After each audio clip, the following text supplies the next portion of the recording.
crushing opponents with super kicks, uranagis, leg drops, and of course, his devastating banzai drop.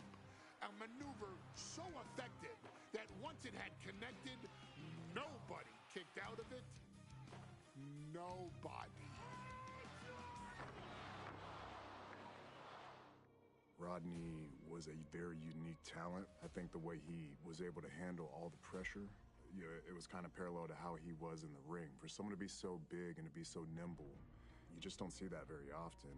Rodney was one of those first solo guys, singles competitor guys that was able to go out there and really just make waves, make a big splash. I mean, pun intended, I guess. You know, that fool jumped in the pool, he'd knock out all the water, and that's the way it felt sometimes. He would go into those arenas and just suck in all the energy and be able to give it back. So when I look at Rodney, I see someone very similar to me, someone who understands the top, the very, very top of the game, the top position, and everything that goes along with it.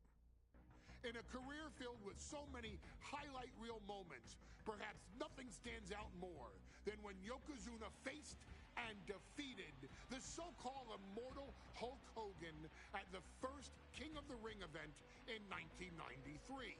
Looking to humiliate Hogan after the Hulkster stole Yokozuna's WWE Championship only 2 minutes after Yokozuna defeated Bret Hart for the title months earlier at WrestleMania 9, Yokozuna entered the ring totally focused on the task at hand. And on that night, he not only got revenge, but his victory would send Hogan packing from WWE for nearly 9 years. Hulk Hogan is finished. Many felt that Yokozuna had indeed killed Hulkamania.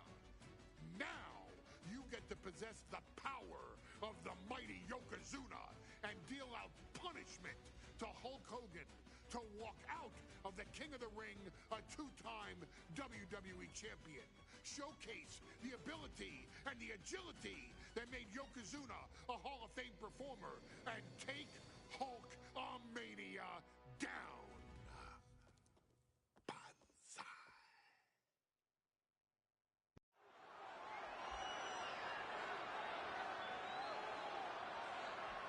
Ladies and gentlemen, this is an event of international magnitude.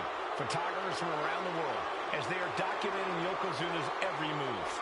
Coming down the aisle with Mr. Fuji is the champion from Polynesia Islands, weighing 550 pounds, Yokozuna!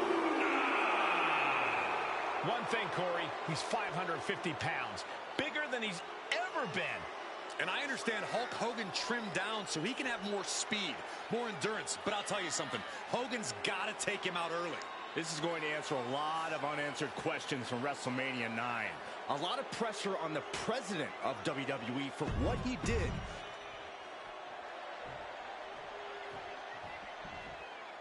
Listen to this. What a phenomenal ovation for the WWE Champion.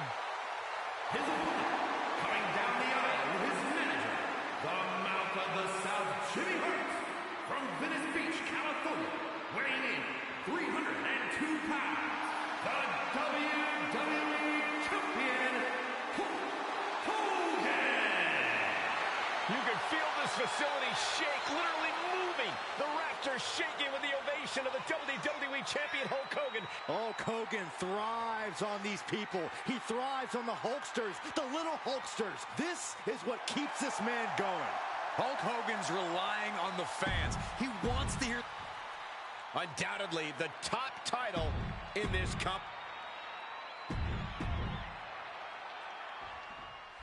Michael Cole.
Alongside Byron Saxton and Corey Graves, emanating from King of the Ring.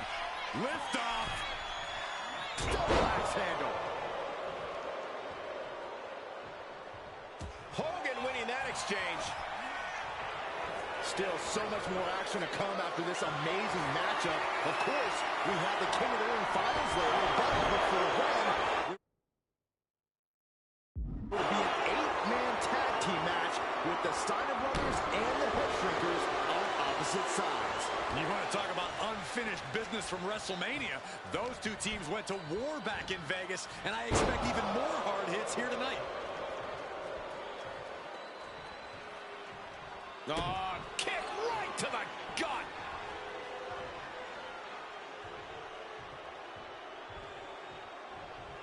Bang!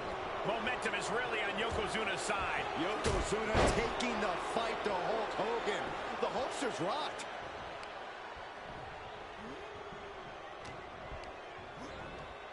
Gets driven into the corner. Non-stop blows. This is an event of international magnitude. Byron, photographers from around the world, including a large contingent from Japan, are documenting Yokozuna's every move. A lot of pressure on the former champion. There is no way Mr. Fuji and Yokozuna can return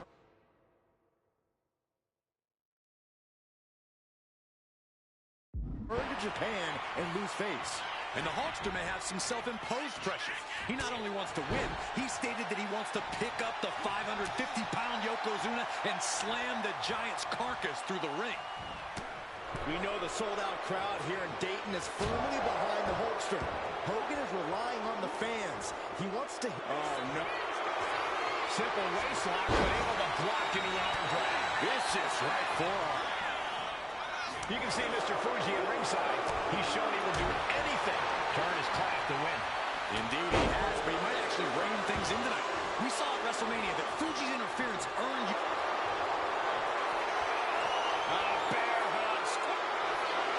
The bear hug cinched in. Gotta find a way out and catch your breath. Look at this. No quit whatsoever. Raining down elbows and escaping the bear hug. Right to the gut.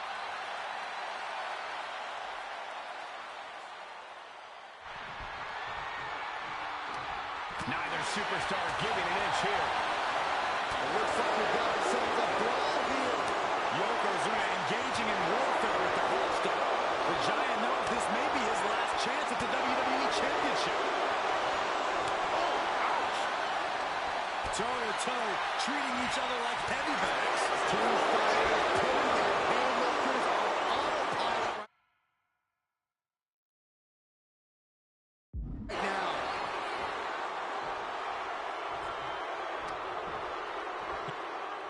Yoko now. Belly-to-belly slam. That's got to be the end of Hulkamania. Jimmy Hart trying to rally. And a kick out by Hogan with authority. Hulk Hogan's not done yet. Hulk Hogan is coming alive. Yokozuna back to his feet. Big chop to Hogan. And Hogan starting to hulk up here. How many times have we seen this over the years? These massive strikes from Yokozuna having absolutely no effect on Hogan. Hogan fired up. Hogan's ready to go. Hogan feeding off the energy of all the Hulkamaniacs. And here comes Hulk. And Yokozuna being backed up to the ropes.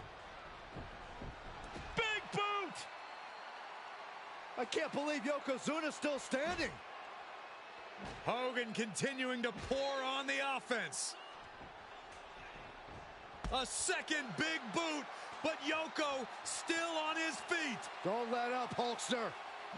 Keep swinging, keep firing away.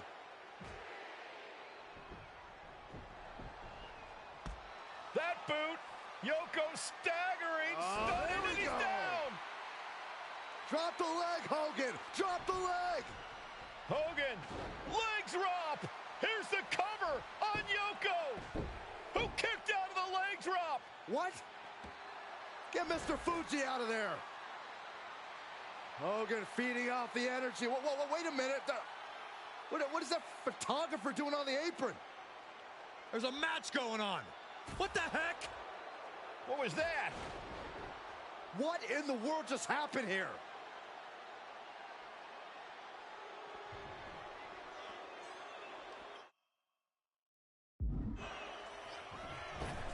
Oh, no. Yokozuna demonstrating his full power. Hogan's in trouble. Knees up, saw it coming, and was laying in wait.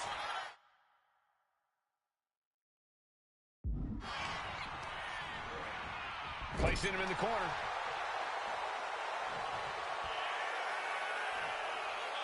Connecting with a sharp elbow. Oh, targeting the stomach. Oh, we've seen this before, guys. Hogan revving up the engine. And knew what was coming there. Hooked up. Nothing fancy there. Spinning Uranagi. Oh, right to the throat. Oh, no. A big splash. Tremendous athleticism from Yokozuna. Unique as they come, they broke the mold with him, Saxton. A big leg drop by Yoko.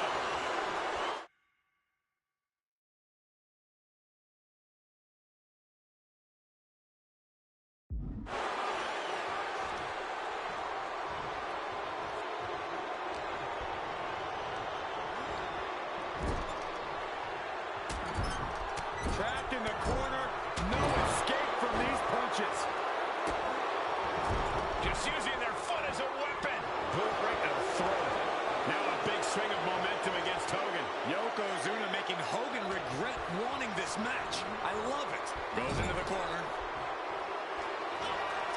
Yokozuna with a massively jarring headbutt. But it appears Yokozuna with more destruction on the mind from the middle rope. Inside. The challenger clearing a path to the... And Yokozuna is once again champion. I can't believe it. The winner of this bout and new WWE Champion, Yokozuna. We have the official word. Yokozuna is indeed the new WWE Champion. We may have just witnessed the end of Hulkamania, gentlemen. There's no may about it, Cole. Yokozuna just conquered Hogan, and every newspaper in Japan is going to be filled with pictures of our new WWE Champion. Here in the heartland.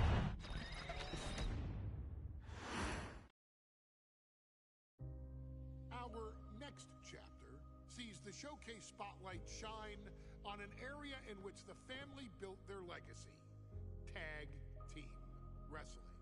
Starting with the Wild Samoans, Afa and Sika, all the way through to more recent champions like the Usos or Tama Tonga and Tonga Loa. This dynasty has always excelled in tag team competition, consistently showing an ability to dominate the division with a wide variety of looks. And the first team that we will look at, accompanied to the ring by Afa himself. Fatu and Samu, the Head Shrinkers. They put the fear in people's hearts. That's what the Head Shrinkers did back in the day. Second to none in that ring. You know, hard-nosed, battle-tested. They went for it every single night. More astute fans may also know that early in their journeys, Samu and Fatu were managed by me, Paul Heyman, then known as Paul E. Dangerously, and the SST, the Samoan SWAT team. The Samoan SWAT team is here. Vengeance is mine. Already an imposing force that early on, their future greatness was obvious to so many industry experts. Afa, more more than anybody, knew he had the team on his hands, with Samu being his son and Fatu his nephew. The tribal elder was able to mentor both, instilling in them the same unrelenting approach to competition that made the wild Samoans world famous. The team toured through regional promotions before a quick stop with me in WCW, but WWE was always their goal. Upon arrival, it was clear that the dynasty's next generation had indeed arrived, immediately drawing comparisons to their world-renowned predecessors. 10 years before it became cool to say, Samu and Fatu displayed ruthless aggression in the ring, overwhelming opponents before the bell and continuing the non-stop attack until their hands were raised in victory. Deceptively agile for men of their size, they brutalized the opposition with devastating dives from the top rope.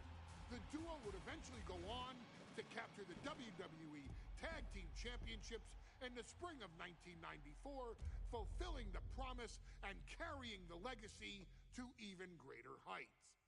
At WrestleMania 9, the Head Shrinkers' one and only in-ring WrestleMania appearance saw them taking on Rick and Scott, the Steiner brothers. Be prepared, Steiner brothers.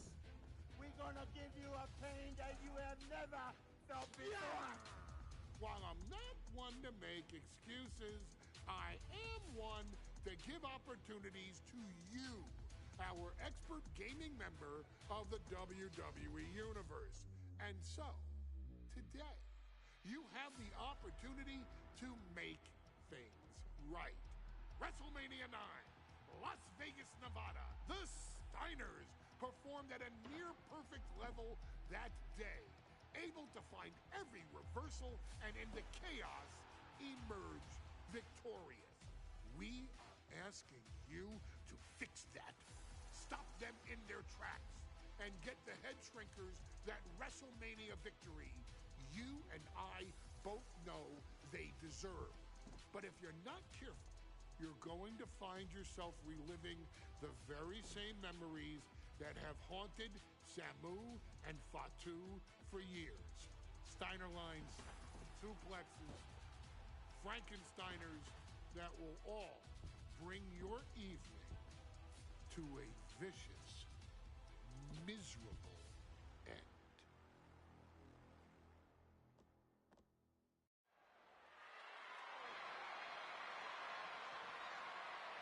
One of the toughest teams in WWE history. Nearly 600 pounds of pure savagery. Is a tag team match set for one fall. On the way to the ring, accompanied by Alpha at a combined weight of 565 pounds. Samu and Fatu, the Head Shrinkers. Fair warning, this one may not be too pretty, guys. You talk about rugged individuals. These are two tag teams that can really bring the fight to anyone that steps in their path. Yeah, there's about...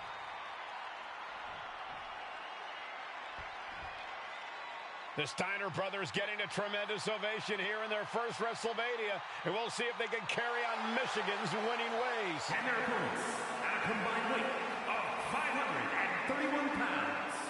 Rick and Scott, the Steiner brothers.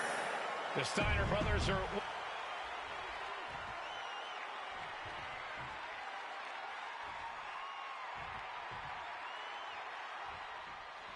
Big fight feel in Las Vegas as Gladiators face off.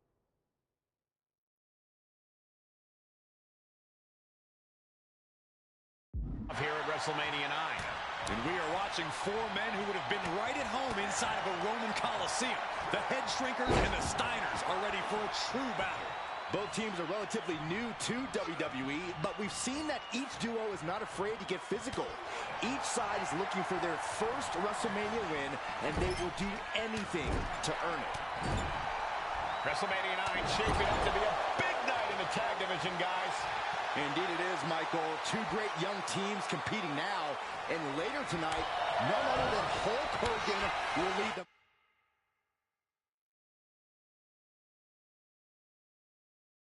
Megamaniacs against Money Inc.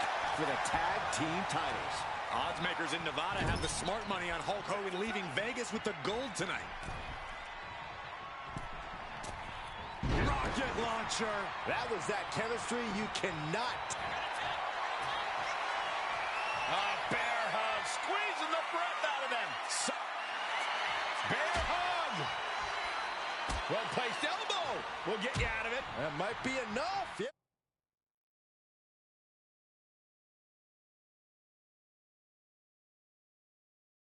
Yes, it is. Dominating shoulder tackle. I've seen Samu and Fatu headbutt each other during matches. If they do that to their own flesh and blood, who knows what they'll do to the Steiners? It's just a byproduct of the brutal take-no-prisoners offense of the Head Shrinkers, Byron. These guys will bite, scratch, and claw their way to a win. Rulebook be damned. And with Rick and Scott coming from an amateur collegiate background, they might be a bit more hesitant to bend the rules. Hopefully the Steiners can adapt fast.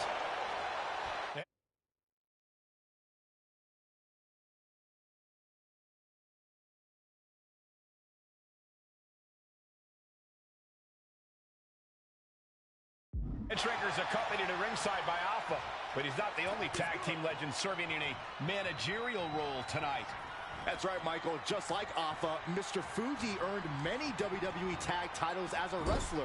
But now, he's hoping to lead Yokozuna to the WWE Championship. And looking at all the top young talent in this ring, I see many other main event stars of the future that could follow the lineage of Yoko. Thunderous power slam. Fatu fears no man.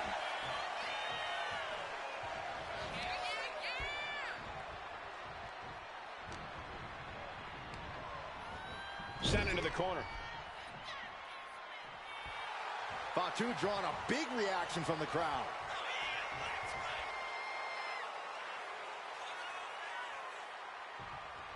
Tackles ruthless. Before this match began, you heard the Steiners speak backstage. Scott saying, quote, "Me and my brother are going to go out with a game plan and do what we do best, and that's wrestle." That's all well and good for the Steiner brothers, but Alpha has gone on record saying that his men are looking to tear Rick and Scott's heads off. He wasn't tough enough contending with one opponent. Now you got to deal with two. And there goes Steiner sent outside the ring. Fatu like a one-man wrecking machine right now, cleaning house. Oh, look at this, the power by Scott Steiner. But the tag was made and Scott not aware. Big kick. Scott Steiner did not see the blind tag made by Samu. Oh, this is not looking good for Steiner. And this is what the Head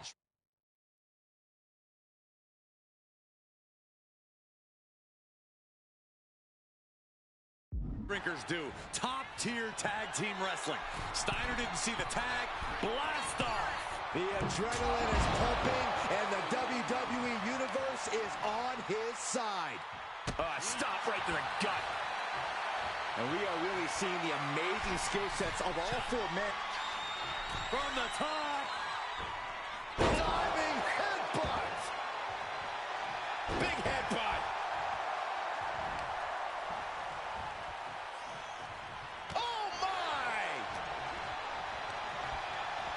Getting him right into the corner.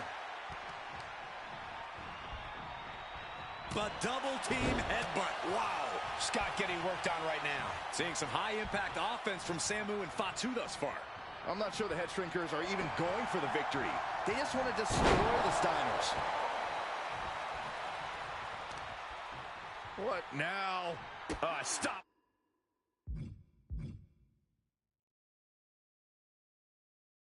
Right to the gut. As we find ourselves surrounded by all this pageantry, do you think either of these teams... Perched up top. A diving knee drop.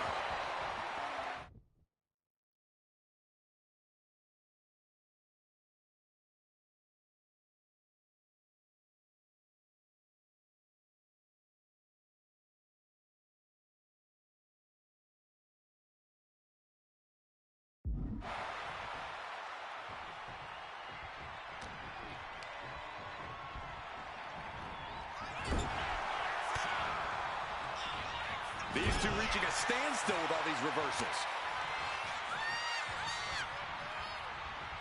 Dueling headbutts. Oh, absolutely brutal.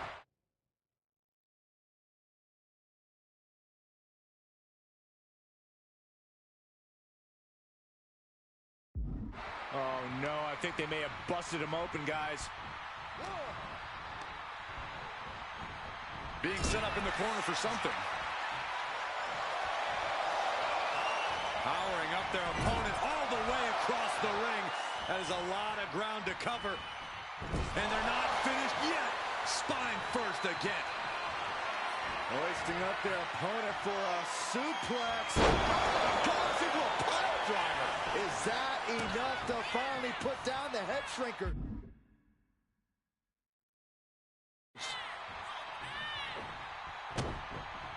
Oh, and soon we could be seeing a submission here. This is locked in deep.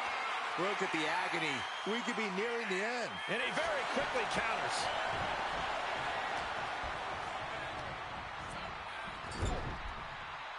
And Samu's plans failed there. Got them off their feet here. Oh, put down face first. And a clothesline.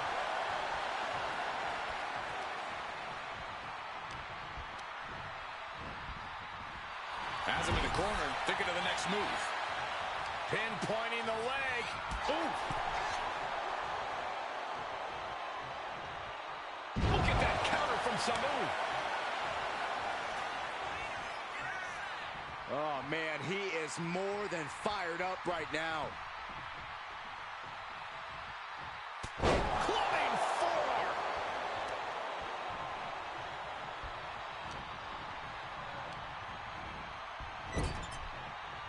Tag is good. Tag. Double team coming. Oh, face first. And the head shrinkers just might have it. Here we go. Cover. There's two. And the head shrinkers get the win. Here are your winners, Samu and Fatu, the Head Shrinkers. And what a huge win for the head shrinkers tonight. Samu and Fatu making their family proud and proving themselves as top contenders in the tag division.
next chapter.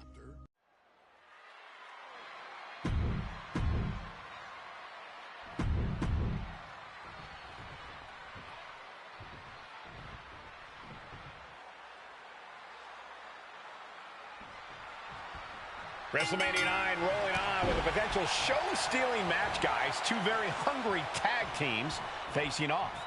Indeed, Michael, the Head Shrinkers and Steiner Brothers are both new to the tag division in WWE, but both teams are off to an amazing start so far. You have to imagine whichever team wins this high-profile fight becomes an instant top contender for the Tag Team Championship. And with two teams this physical on such a big stage, it is indeed going to be a fight. In the corner, has to find a way out of there. Oh, uncorked a big punch. WrestleMania 9 shaping up to be a big night in the tag division, guys. Indeed it is, Michael. Two great young teams competing now. And later tonight, none other than Hulk Hogan will lead the Mega Maniacs against Money Inc. for the tag team titles. Oddsmakers in Nevada have the smart money on Hulk Hogan leaving Vegas with the gold tonight. I've seen Samu and Fatu headbutt each other during matches. If they do that to their own flesh and blood, who knows what they'll do to the Steiners? It's just a byproduct of the brutal take-no-prisoners offense of the Head Shrinkers, Byron. These guys will bite, scratch, and claw their way to a win. Rulebook be damned. And with Rick and Scott coming from an amateur collegiate background, they might be a bit more hesitant to bend the rules. Can he do it here? Gets the shoulder up after one. Could be in search of a second win now. Uh-oh. Ooh, one step ahead there. The Head Shrinkers and Steiners are two of the brightest young teams in WWE. But they both come to this match with a few years of experience in WCW. The Steiner brothers earned many tag accolades in WCW, but Rick and Scott have their share of singles titles too. Meanwhile, Samu and Fatu were never quite able to break through before WWE. You know that has to serve as motivation for the Head Shrinkers tonight. And into the corner he goes. Oh, he had that scouted.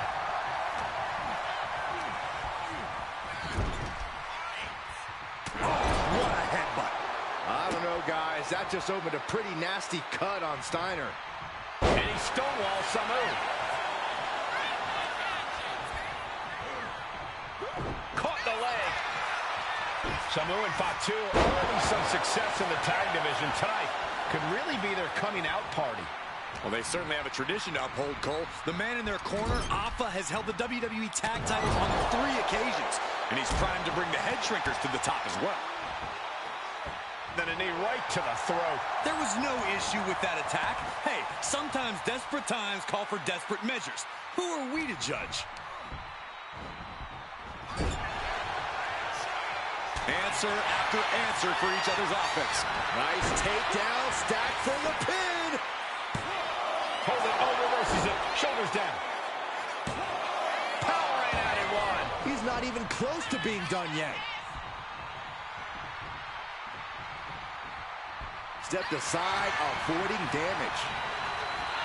And we are really seeing the amazing skill sets of all 4 men in this tag team showcase. Well, we already knew about the brawling of the Head Shrinkers and the grappling of the Steiners, but men as big as these 4 behemoths should not be able to fly around the ring like they have thus far. It is made for an extremely tough act to follow, guys. Being sent out like yesterday's trash. Just goes to show you the level of animosity here tonight. That'll put Samu's toughness to the test. Steiner putting all of his freakish power to work. Into a power slam. No other way to say it, guys. That looked like it hurt a lot.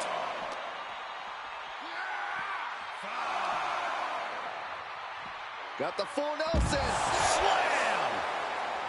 Before this match began, you heard the Steiners speak backstage. Scott saying, quote, "Me and my brother are going to go out with a game plan and do what we do best, and that's wrestle."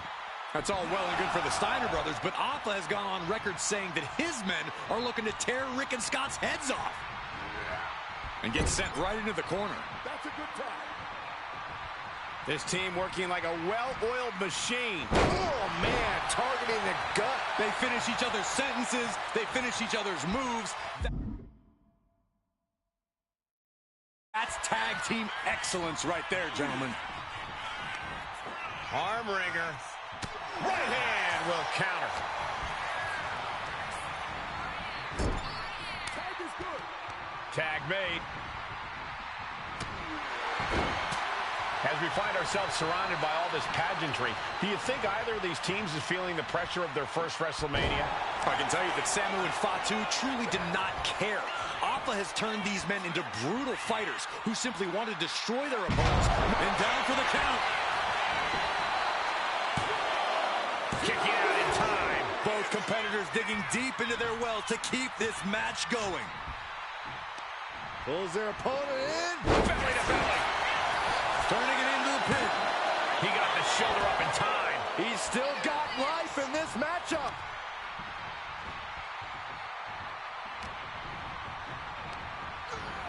Placed him in the corner here. Here's the tag. Up top. Aiden cross body on the mark. Carefully placed stomp to the arm. Gonna be agonizing for the arm.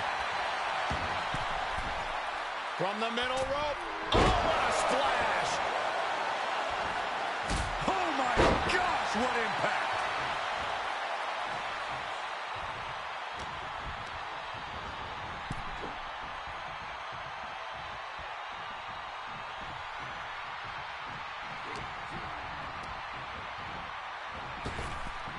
Driven down. Headbutt. The WWE Universe is pouring more fuel on his fire right now.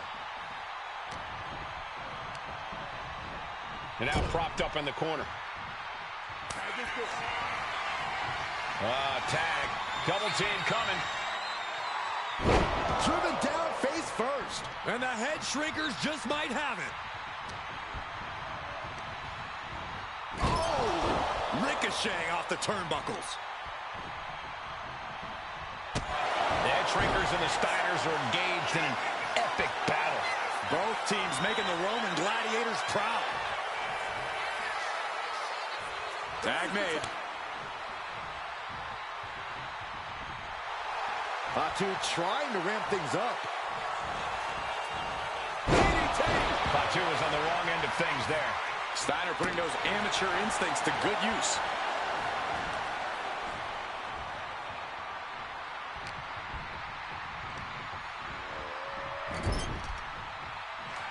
Tag made. Classic Steiner Brothers tag team. Up to the top rope. Here comes the Steinerizer. Connecting big time. Is that enough to finally put down the head shrinkers? You are not alone in your shock, Cole. We all thought that was it.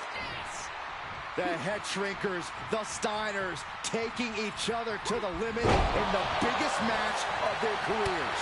And this may just be the greatest tag match we've seen in nearly a decade of WrestleManias. And there goes Steiner sent outside the ring. Fatu like a one-man wrecking machine right now, cleaning house. Oh, look at this, the power by Scott Steiner. But the tag was made and Scott not aware. Big kick. Scott Steiner did not see the blind tag made by Samu. Oh, this is not looking good for Steiner. And this is what the head shrinkers do. Top-tier tag team wrestling. Steiner didn't see the tag, decided to hot dog around, and got a foot in the face for it. Uncorked a big punch. Vicious headbutt. His body has to be racked with pain. At this point in the match, I say make the tag and recover as much as you can. Look out!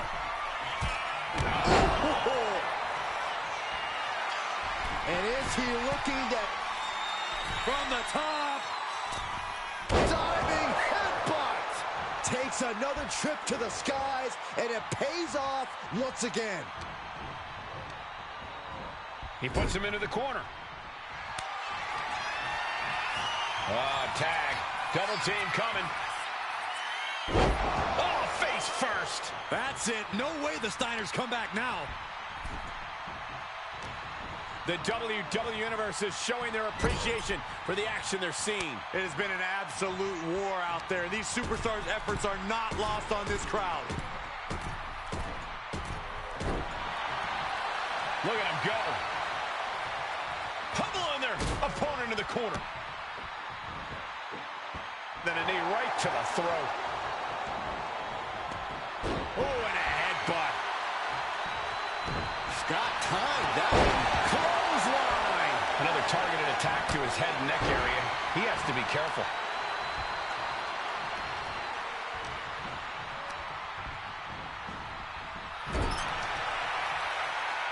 Several reversals. Neither superstar able to penetrate their opponent's defense. Propped up in the corner. Tag. Double team coming. Driven down face first. Is there any air left in Scott? And right away into the pin. And the head shrinkers get the win. Here are your winners, Samu and Fatu, the Head Shrinkers.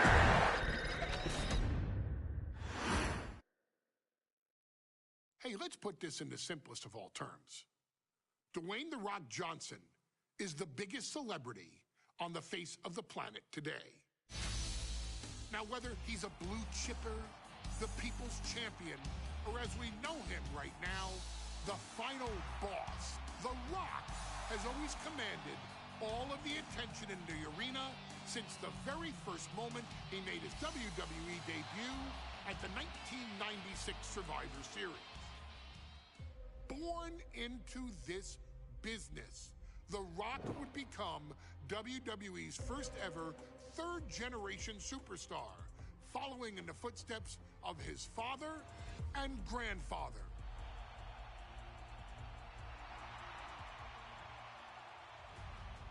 Who had competed in WWE rings before him.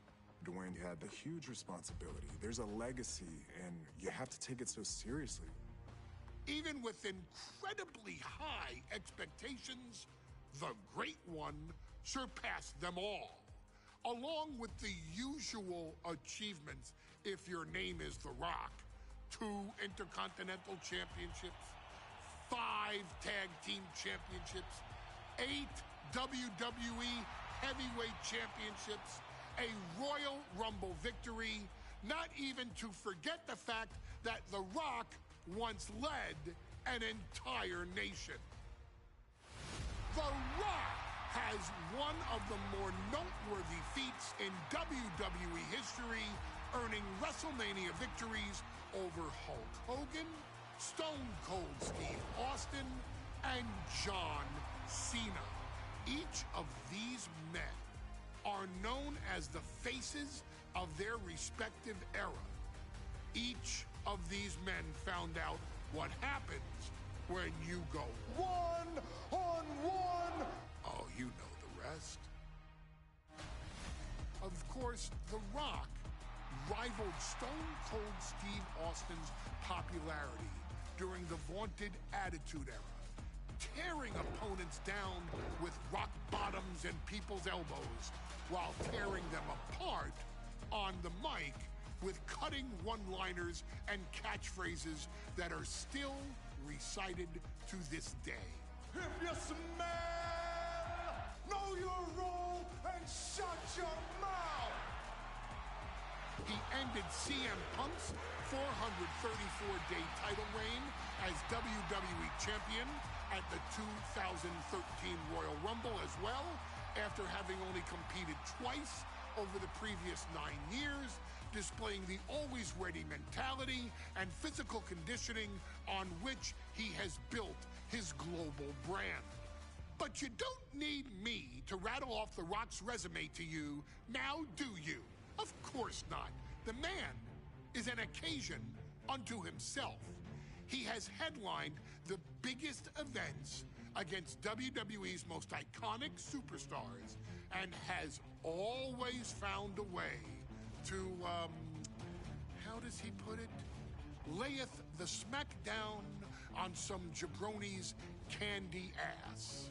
I couldn't have said it better myself, although I think I may have just done that.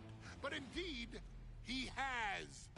On a Thursday night in February of 1997, The Rock still known as Rocky Maivia, would find himself challenging for the WWE Intercontinental Championship.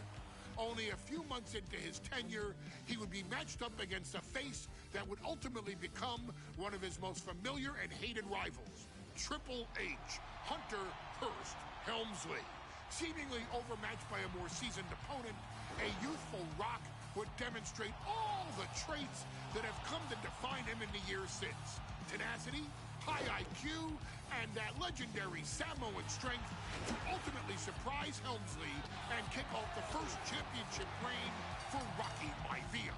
It would be the first step of a journey that has ultimately led The Rock into the pantheon of WWE's elite.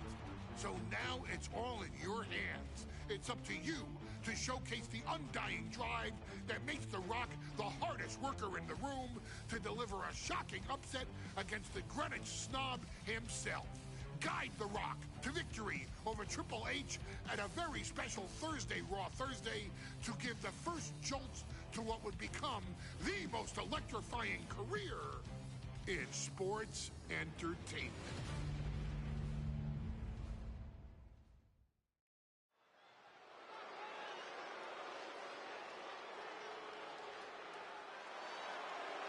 And here comes the #1 contender, at least for tonight, Rocky Maivia.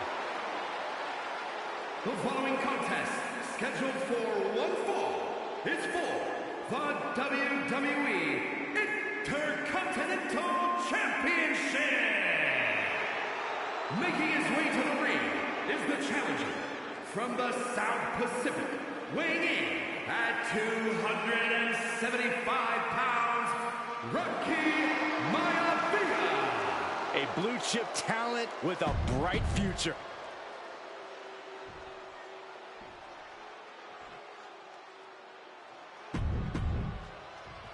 The energy in this arena is palpable.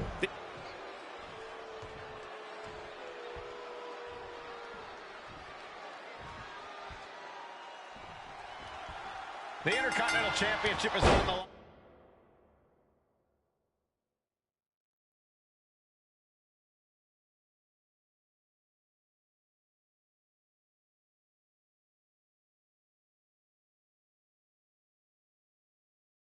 Here between two superstars who don't have anything.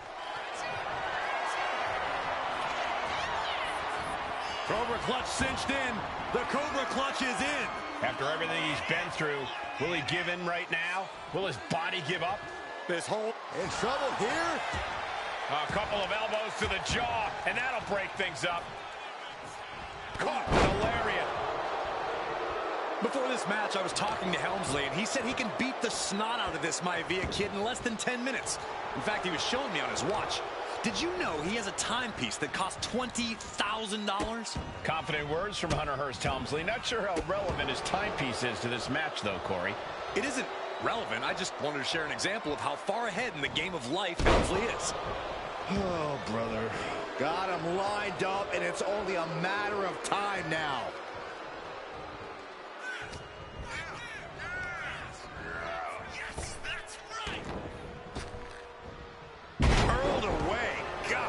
How about the strength of the champ? Just flinging off the challenger.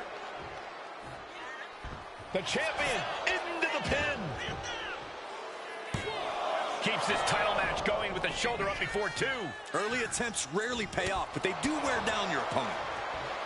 Intercontinental Championship at stake right here in Lowell, Massachusetts. We're expecting an emotional night for all of us, considering that Shawn Michaels will forfeit the WWE Championship live tonight.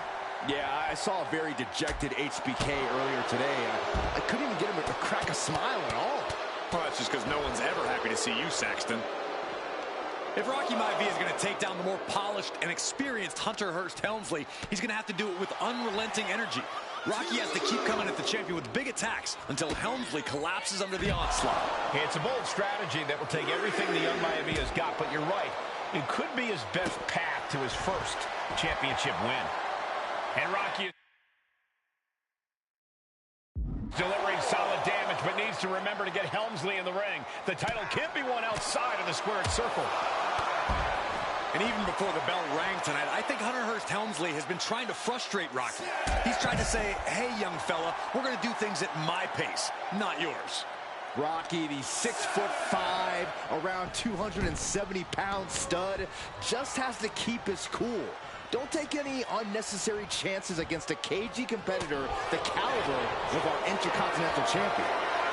Look at this. This can't be good. Lands face first. Ooh. Clothesline. What impact. Might be going high risk here. To the sky. Down with force.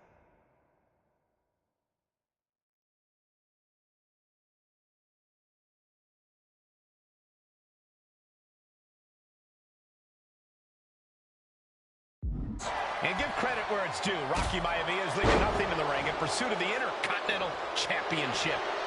Maivia took to the sky and executed that high risk perfectly. I don't think Helmsley had that scouted at all.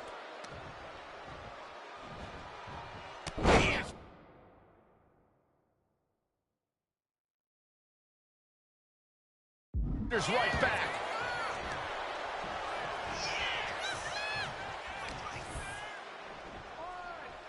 Hunter whipped into the corner. Nobody home. Rocky hit hard. And now Hunter looks to take over this match.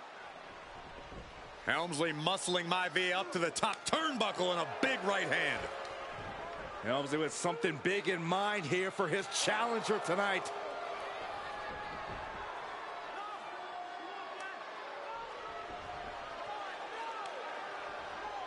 Well, this is just blatant disrespect from the arrogant champion.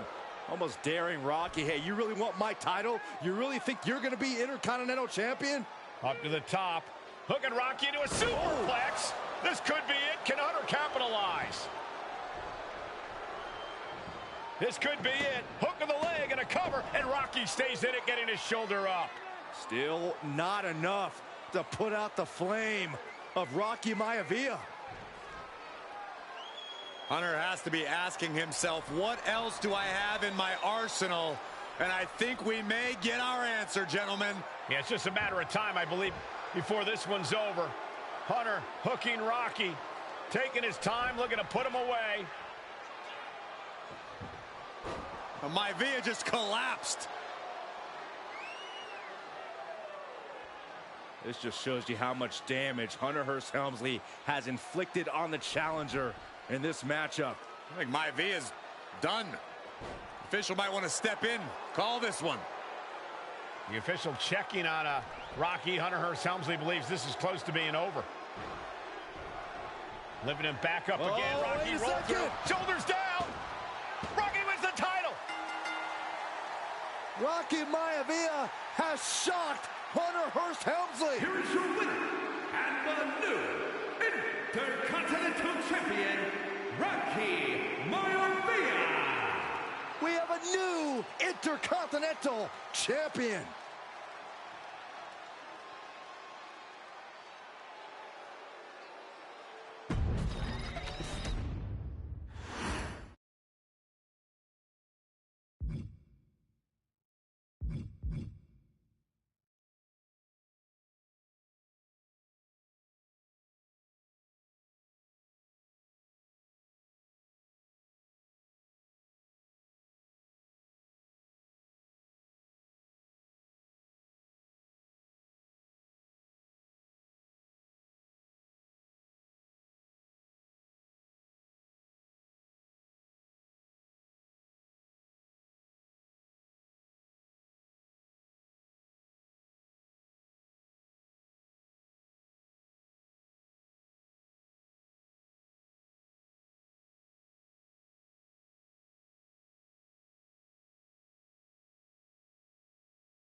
in a family of elite combat athletes and top-tier performers.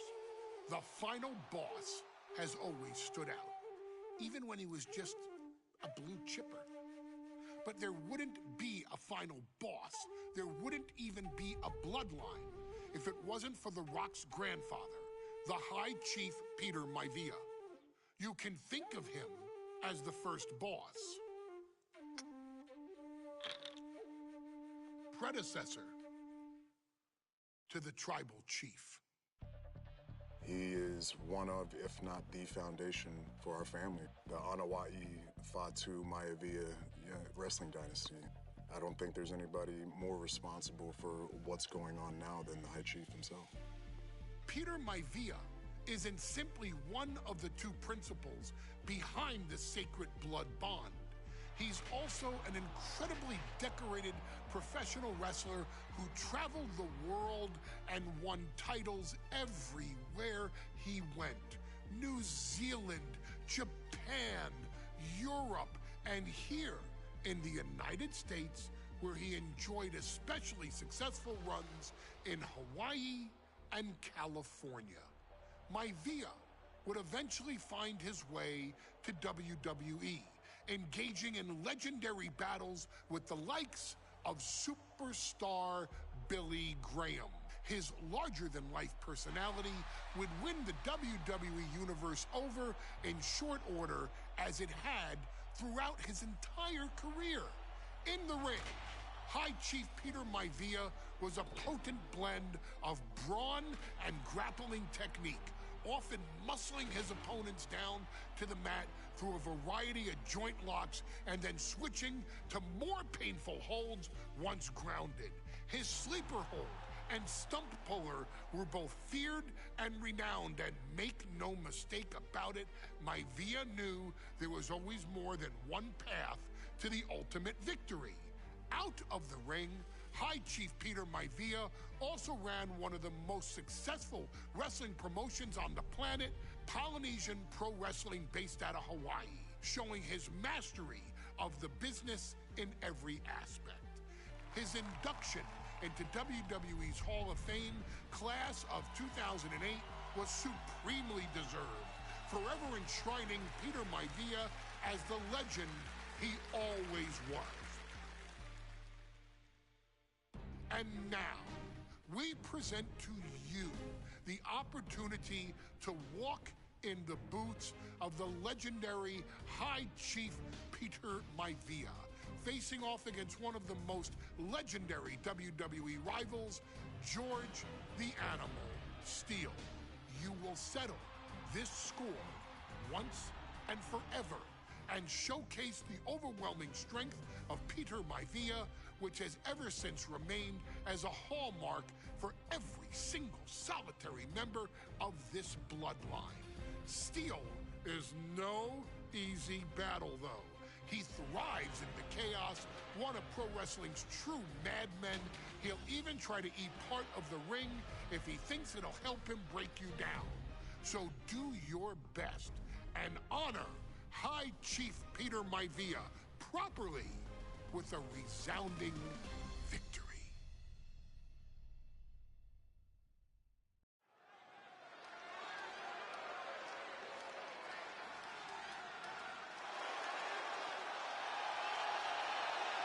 Uh-oh, somebody called the local zoo. The following contest is scheduled for one fall and is a steel cage match.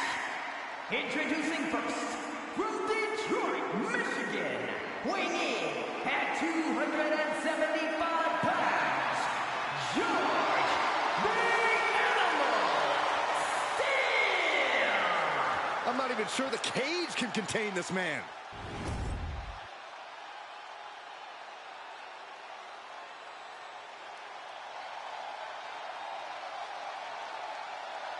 And strolling down the aisle, the opponent of George Steele, Peter Maivia. Always a chaotic matchup. His opponent from the Isle of Samoa, weighing in at 275 pounds,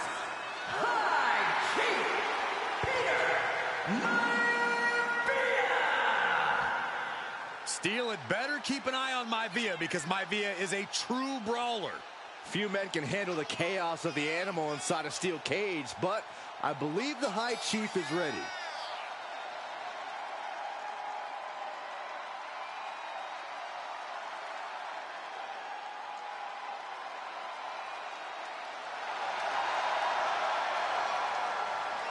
Maivia carrying such pride into the ring.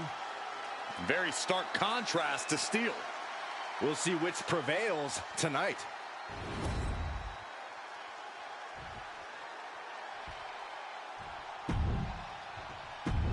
High Chief.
Peter Maivia taking on George the Animal Steel in a steel cage match.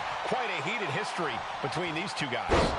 Yeah, Michael, and I think it's because Maivia is one of the few superstars brave enough to take on the Animal. Most of their contests have ended in countouts or disqualifications. Thanks to the cage, we'll get a decisive victory in this one. Well, that really depends on if a cage can even contain them. Gentlemen, we've touched on the differences between Maivia and Steel as competitors. One man... Oh, diving leg drop! Incoming. The headbutt to the... Got!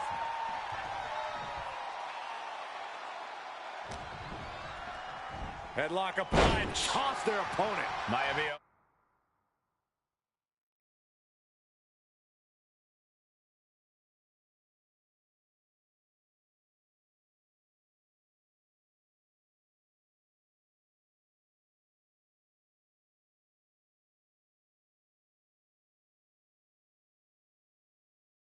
Overwhelming. Nice takedown. Stack them up. Stops the count before a 2. Getting the shoulder up before 2 tells me the end is not near. Right to the back of the neck.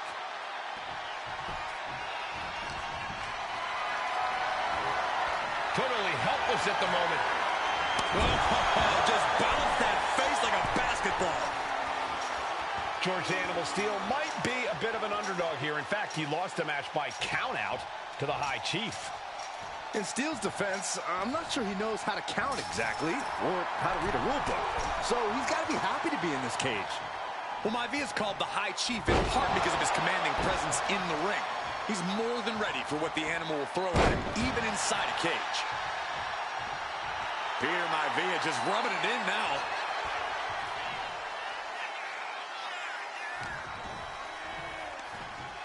Snapmare. Fist drop.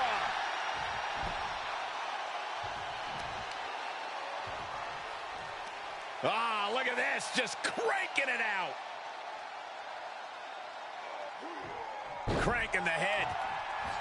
When a man like Peter Maivia signs up for a match with the Animal, he doesn't know what to expect.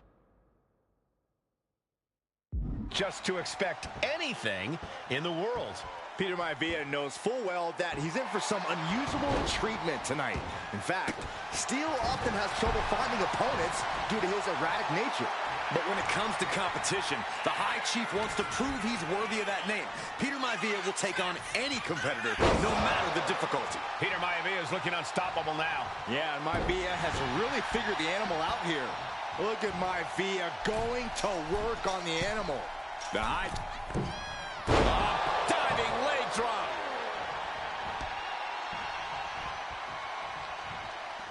We've seen that Steel isn't above using a foreign object. No, nothing fancy here. Instant victory. Backed up. Counters. Cover. He decides this isn't the moment. Hope he doesn't miss his chance because of this choice. And into the turnbuckle he goes. Headbutt. Peter Maivia very tough, but he also has movie star.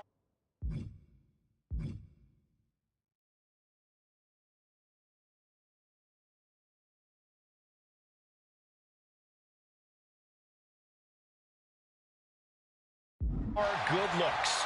Quite the combo. And it served him well, Michael.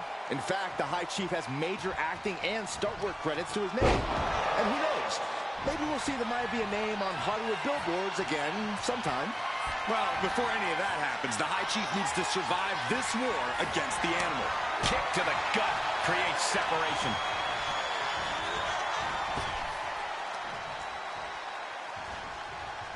That unraveled on George. Measured up nicely. Fist drop. Momentum is all with Maivia now. And I don't see Peter Maivia slowing down anytime. Watch it. Missile drop kick.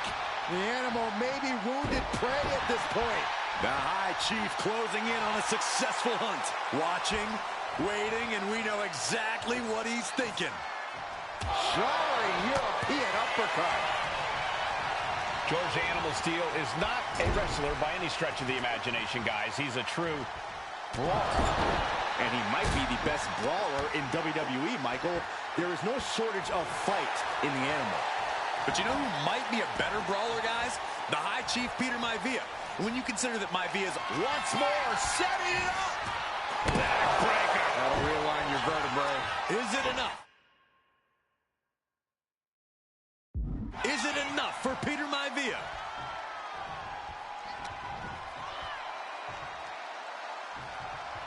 Running power slam. Momentum is all with Maivia now. Steel now just trying to survive. And Peter Maivia is stepping up. He looks defenseless as he struggles to get his bearings. Stiff headbutt. The High Chief Peter Maivia really making a name for himself at WWE, but he's had plenty of experience on the way up. Plenty of championships on the West Coast, but he's made the biggest splash in Hawaii, where he earned multiple tag team titles. Oh yeah, Maivia is a huge celebrity on the islands. In fact, I've heard some consider him the personification of Maui. Maivia has steel in his sights, looking to put the animal... He's looking for yet another exclamation mark. Step you in half. And George is laid out. 2 count. Oh, he kicked out. He's in total disbelief. That did not finish the job. Everyone watching this is in total disbelief right now. Big move, but it's still unable to end this. Peter Maivia now with the upper hand. A series of disabling maneuvers from Peter Maivia. Ooh. Some folks call Peter Maivia the Flying Hawaiian, and the reasons are obvious for that moniker. But guys, how has he earned the other nickname of the High Chief? Well, Cole, Peter Maivia is very close to the Anoa'i family. In fact, Peter's considered a blood brother to the patriarch of that clan. When you add on the fact that Maivia was born and raised in Samoa, you can see the great pride he has for that land and its people in the tribal ink that covers his body. And all he has to do is finish getting over the top of the cage, and he's home free. This is what he's been training for. This moment right here. This brawl will continue on inside the cage.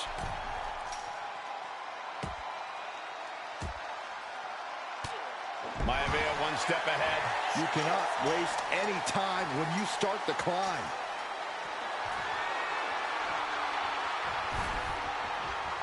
Making it to the top of the cage, balanced and seated now. He's getting even closer to making an escape. You can almost taste it now. Having a problem lifting that other leg over. Oh!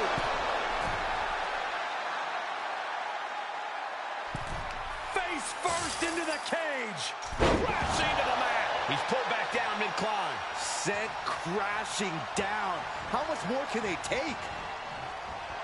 And Steel is really... And that'll put an abrupt end to his little one-man show. Oh!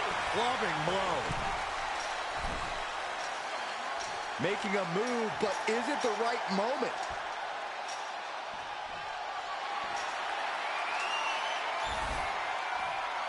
And he's done it.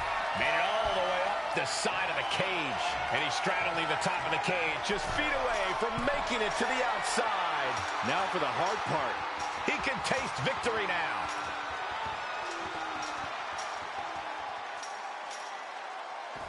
And the High Chief defeats the animal. Here is your winner, High Chief Peter Maivia. Anytime these two have faced off, it's been eye for an eye. But the steel cage has finally delivered a decisive victory.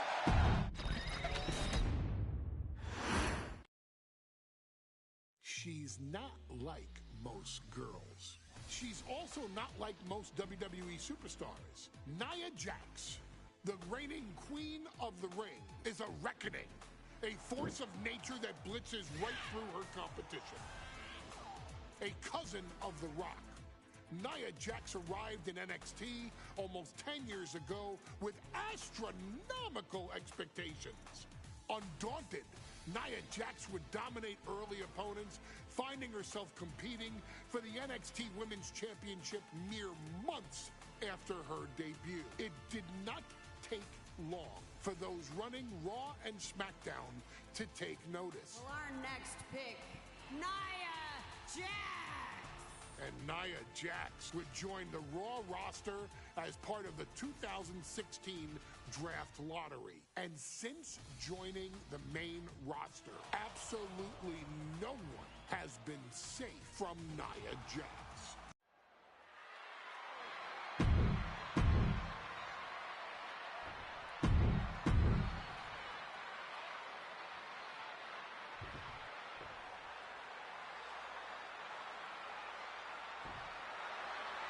And there will be a corner.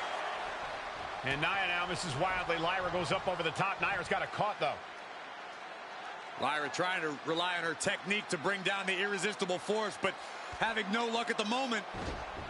I'm not sure this is going to work either. Jax just entirely too strong, but whoa! That was interesting.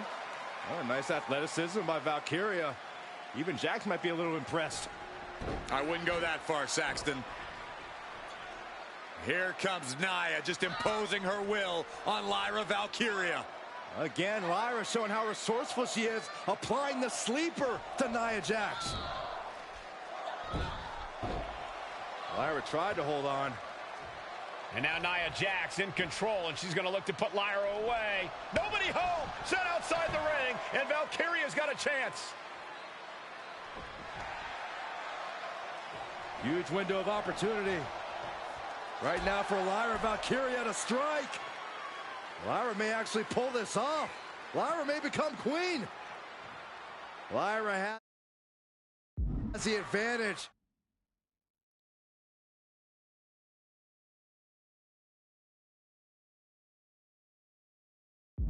She has Nia reeling.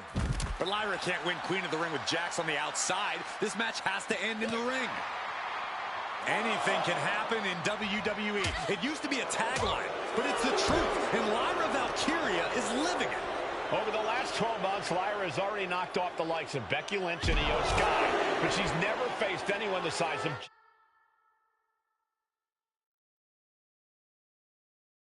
Jax. This is a first for her career. Nia looking to end this thing. Crashing down. Samoan drop. Ooh.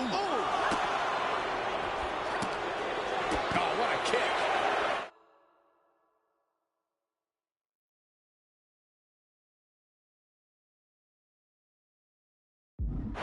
Coming back from the outside now. And Jax is turning to the crowd for assurance.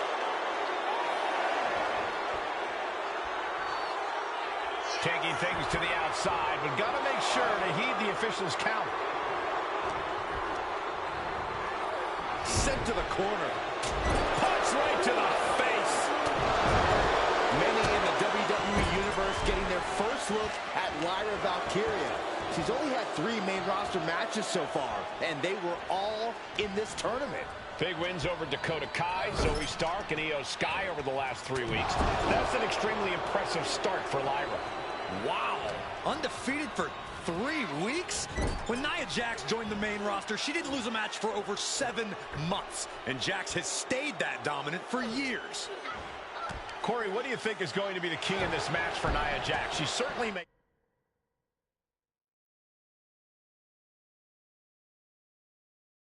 plenty of promises when it comes to being Queen of the Ring. What Nia brings to the dance, Cole, is raw power, the likes of which you rarely see from most men, let alone women. Nia has absolutely no problem using that power, and the same goes for her throwing her weight around in the ring. Lyra Valkyria might just learn that the hard way tonight. There's so many moves at Nia's disposal that she can end this match with. For Lyra, not nearly as much. Yeah, I can't imagine it'll be easy for Valkyria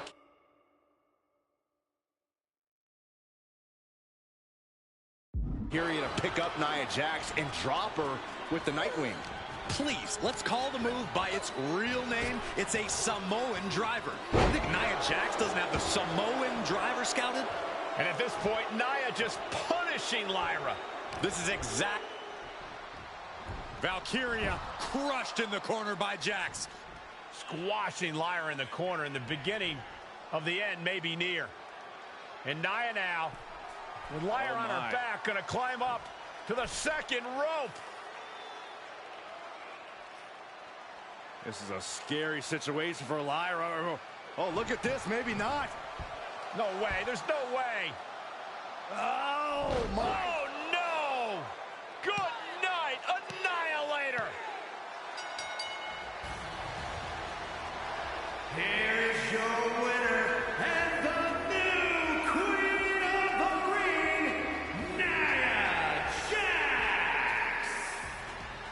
What a victory to the brand new Queen of the Ring. Nia said she would do it, and she backed up her claims. And now the Chief Content Officer of WWE and Triple H going to come in to congratulate Nia Jax, officially crown her the Queen of the Ring. Absolute dominance by the new Queen.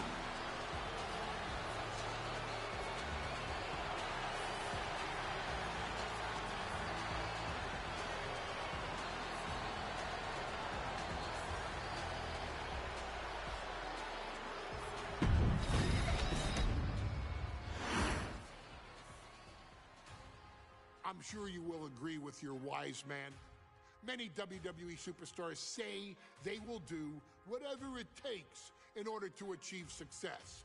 Quite often, it's a bunch of BS. But if you're lucky, you may run into someone who is willing to look out for the group. Someone willing to make sacrifices. And for this family, there was no one better than Rikishi.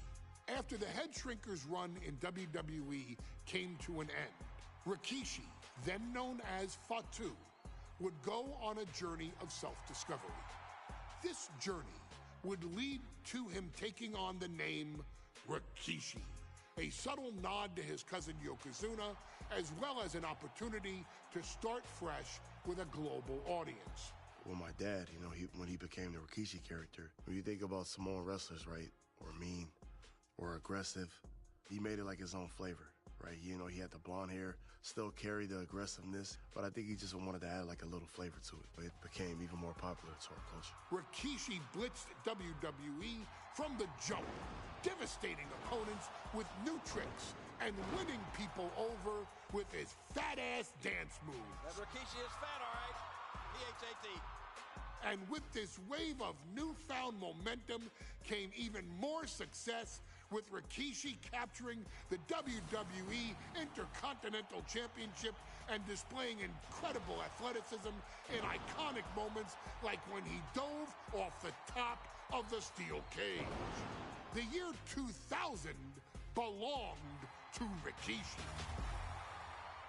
But little did anyone know, Rikishi held a dark secret regarding a decision he'd made not for his own benefit, but for the benefit of the family. It was at the 1999 Survivor Series that Stone Cold Steve Austin was hit by a car in the arena parking lot, forcing him from the main event later that night for the WWE Championship. For nearly a year, all of WWE was consumed with figuring out who was driving that damn car and why Austin was targeted in the first place. The verdict came in. The car was driven by Rikishi. Rikishi would stand strong. Stone Cold Steve Austin. I didn't do it for me. I did it for The Rock. What? Rikishi would lay out a years-long gripe that WWE preferred Steve Austin to The Rock, and so Rikishi had made sure that The Rock's only competition had been removed from the picture. Rikishi sacrificed his own popularity to reach this goal. The Rock thrived while Austin was on the shelf. For Rikishi, the struggle and fall was all worth it. Rikishi knew that he would eventually have to face off with the Texas Rattlesnake to answer for his sins. And he welcomed that meeting with open arms. What Rikishi was unprepared for was for WWE to stack the deck entirely, looking to make Rikishi pay for taking out their golden goose. Stone Cold Steve Austin was allowed to drive his truck directly to the ring and was generally given the freedom to do whatever the hell he wanted in the name of revenge. We are going to make things right. This time, when Rikishi and Stone Cold Steve Austin lock horns, there will be no stacking of the deck. Someone willing to give of himself so that his family, this family, can succeed, deserves better. So get in there and showcase the never say die spirit that has led this family to victory time and time and time and time and time and time again. Use whatever weapon you can get your hands on and prove to Stone Cold Steve Austin that you will do anything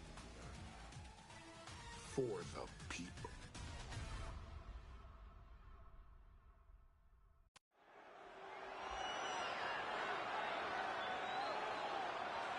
Is it legal to not show up? Rikishi has brutalized Austin lately. Austin will be here, Byron. I just refuse to think anything else.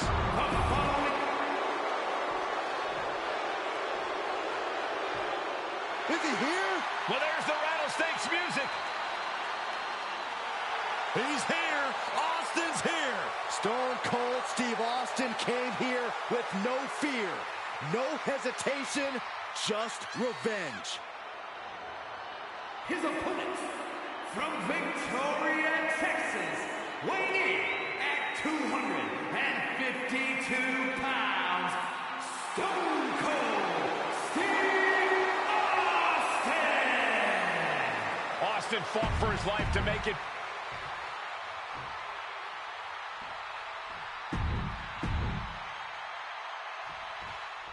We now know the sick, demented side of Rikishi. Rikishi almost cost Austin his life. Instead, he's here tonight to finish the job. Listen, Rikishi has seen members of his family be skipped over while other superstars skyrocketed to unimaginable heights. Rikishi feels it's The Rock's time, not Austin's. It's been a month of stunning revelations, all leading to the in-ring return of Stone Cold.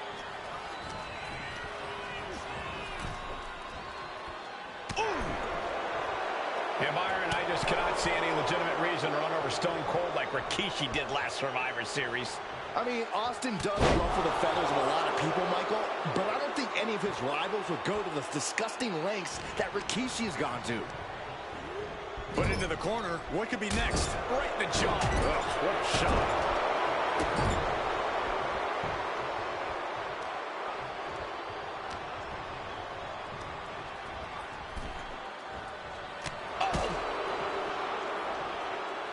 And enters back into the ring.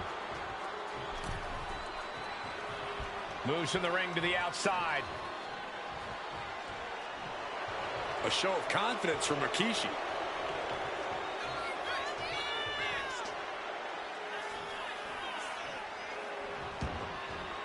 I don't know what he's got in mind heading to the floor here. Powerful spine buster. And looking at my monitor, it just makes me sick to my stomach watching Rikishi. This is a man who has no remorse and feels justified for running Austin down like a dog. Look, to be devil's advocate, you've got to look at Rikishi's perspective. He's proud of his Samoan lineage and saw an opportunity to give his people a leg up in the Shark Tank that is WWE. Are you serious, Corey? Rikishi ran over another human being. We're fortunate that it only put Austin on the show for 10 months instead of his whole life. It's sick that you would even condone what Rikishi did. Don't twist my words, Saxton. I'm not saying I condone Rikishi's actions. I'm just saying I understand them. Now Rikishi has the firm upper hand. Rikishi with an onslaught here against Austin. Dare I say, Stone Cold could be in trouble. And though The Rock wants nothing to do with this altercation, we have to mention the sadness Rikishi has brought to him. Rock might be innocent in this whole ordeal, but I feel that somewhere inside his soul, The Rock is happy with what Rikishi's done. The Rock is proud to have Rikishi and his family.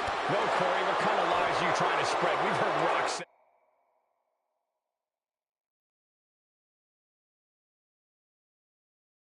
Hey, Rikishi deserves what Austin is going to bring him. There's no family pride in that statement. I'm just saying that blood is thicker than water, and it's been an easier ride for Rock without Austin in the picture. And that's thanks to Rikishi. Sounds more like Rikishi is trying to take credit for all the Rock's success. Oof. That'll teach him not to showboat in the middle of the match.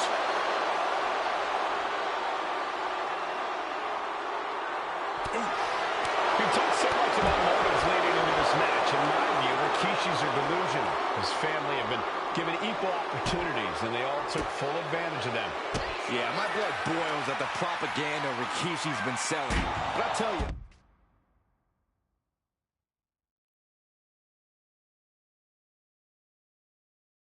about the most legitimate motive in this story, and that is payback for Stone Cold. Austin nearly had his life taken from him, and there is no greater reason to stomp the tar out of somebody than that.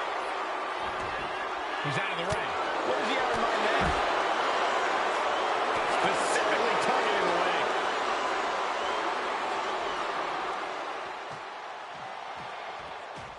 Austin and Rikishi trading heavy artillery on the outside, and here comes the rattlesnake. Stone Cold Steve Austin fired up and revenge on his mind. You got to think about how bad Austin has wanted this ever since Survivor Series last year. Been dying to get his hands on Rikishi. All of that venom, all of the vitriol inside of Austin being unleashed on Rikishi right now. Remember, this is no holds barred. Anything goes. Austin has Rikishi down. The rattlesnake is red hot. And do you hear this capacity crowd? They want more from Stone.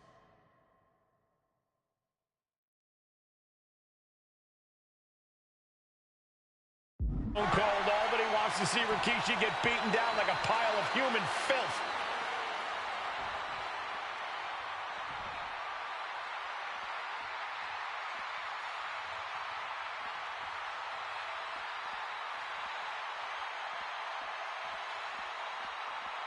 And what need is there to go looking under the apron like this? Hockey stick is definitely one of the more creative things you'll find underneath the WWE ring. And we know how despicable Rikishi has been, but to throw vinegar on the rattlesnake's nest, Rikishi goes and destroys Austin's truck with a sledgehammer. Oh, hell hath no fury like a man who has his car tampered with. It's just extra motivation for every fist Austin lands in this fight. Punishing their opponent. Sharp jab and series of strikes to the back. Now axe handle. Oof.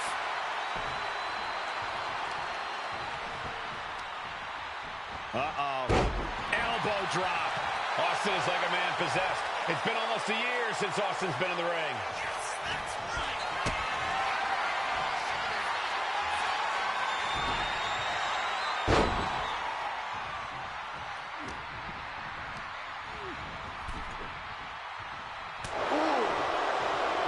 Rikishi lately has been calling himself a visionary, a pioneer. All a bunch of garbage, if you ask me.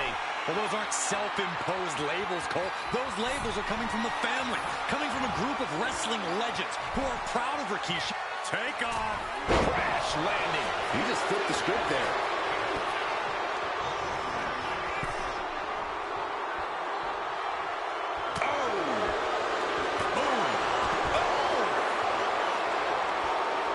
Stepping out of the ring here. Oh, colliding with a barricade.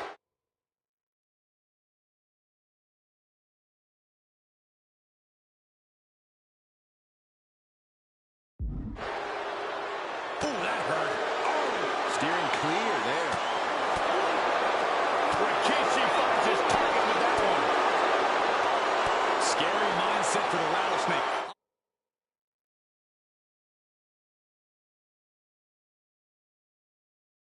Austin has scattered pictures of Rikishi all over his home.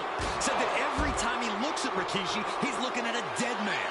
Yeah, Rikishi taking that as an empty threat, thinking that Austin isn't the man he claims to be.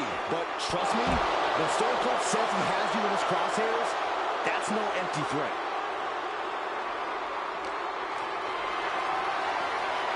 This is a situation you want to avoid. Oh, God. Action now spilling to the ringside area in front of us here. And Rikishi slows Austin down with a thunderous right. Austin's in trouble. And now steel chair. Oh, and Austin, he just averted disaster there. And now Austin gonna deliver the punishment with the steel chair.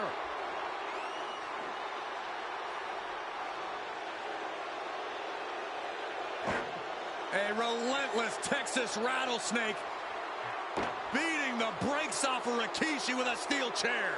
And again, thunderous blows by Austin. Down goes Rikishi. Austin beating the hell out of him.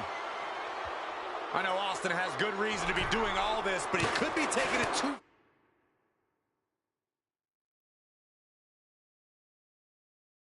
far at this point. Rikishi driver. Rikishi may have put the exclamation on this one.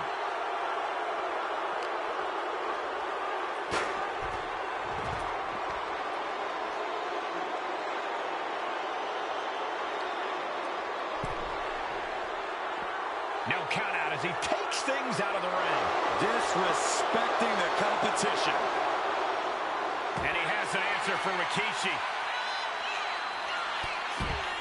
Stone Cold with the Thesz press. Thesz press, unloading with punches. Good grief. Austin getting himself some Texas rattlesnake retribution on Rikishi. And he's going with the great equalizer here, this steel chair. Oh, man. Rikishi able to dodge that. Bringing this back into the ring.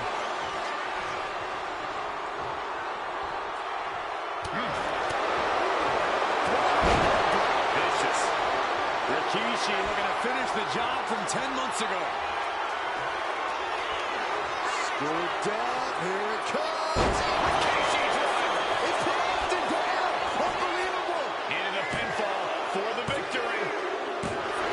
Rikishi somehow defangs the rattlesnake. Damn it.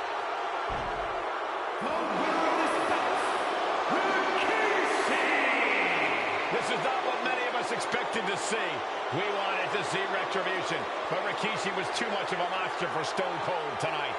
The vitriol that consumed Rikishi powered him to finish the job and leave a battered Austin in his rear-view mirror.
His arrival signaled impending doom. His very presence was enough to intimidate even the bravest WWE competitor.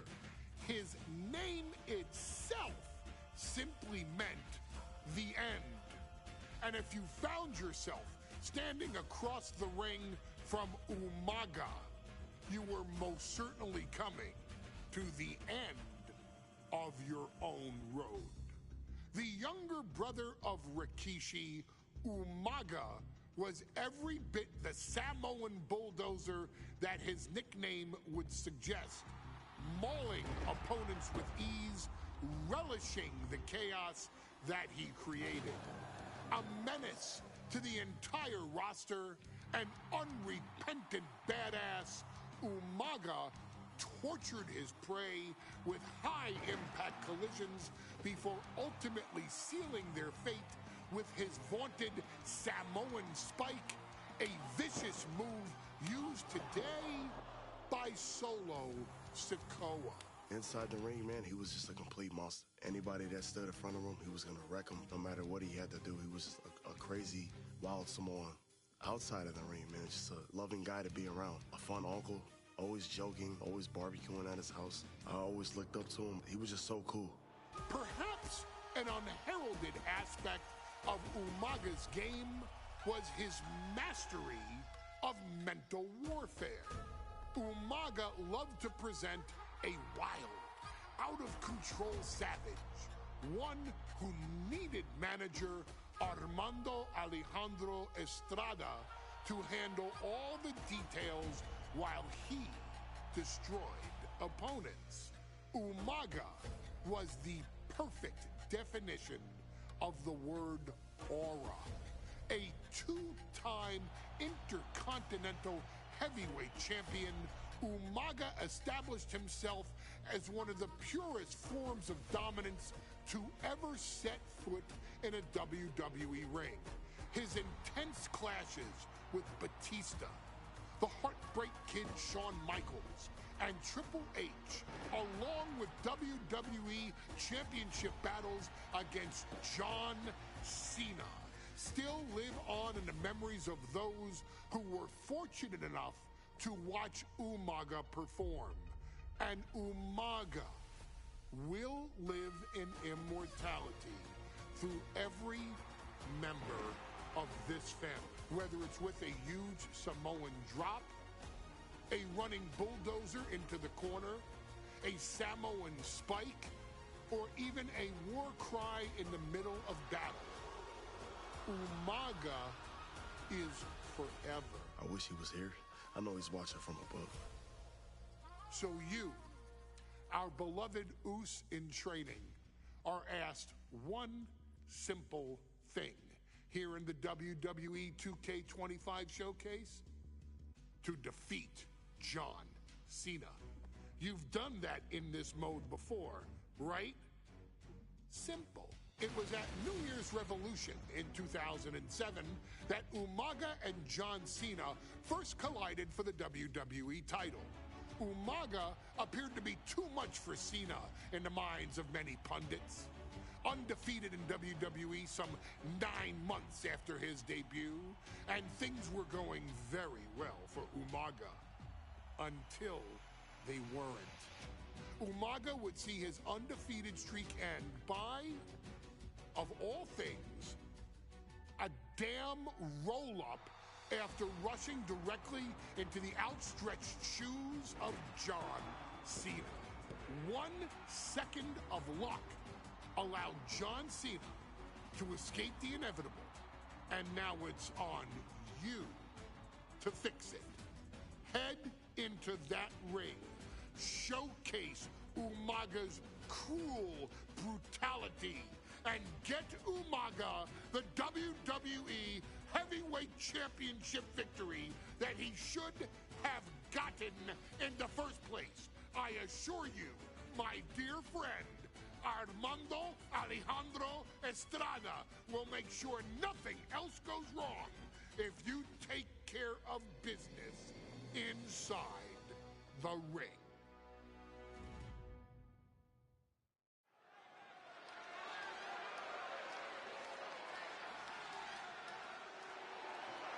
Well, ladies and gentlemen, here he is. He could be the next WWE champion, the near 400-pound Umaga. A man that since debuting right after WrestleMania 9 months ago has remained undefeated. And Umaga has been in the ring, Byron, with the best of WWE. This man looks, moves, and sounds like a movie.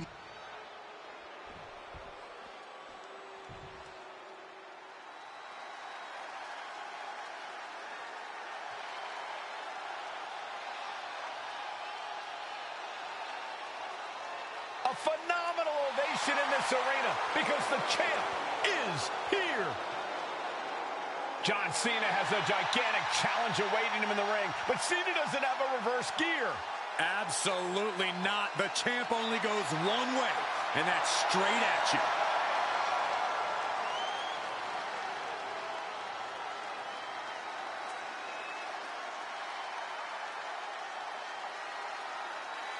John Cena, a 3-time WWE champion, the handler of Umaga, Armando Estrada, trying to control this undefeated challenger.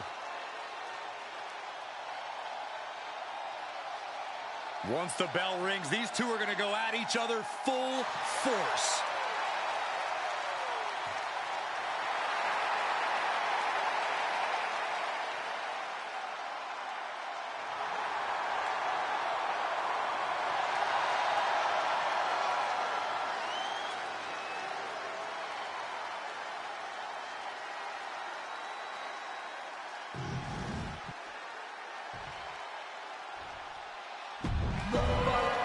Desire and resolve will be tested tonight, all for the right to claim the championship.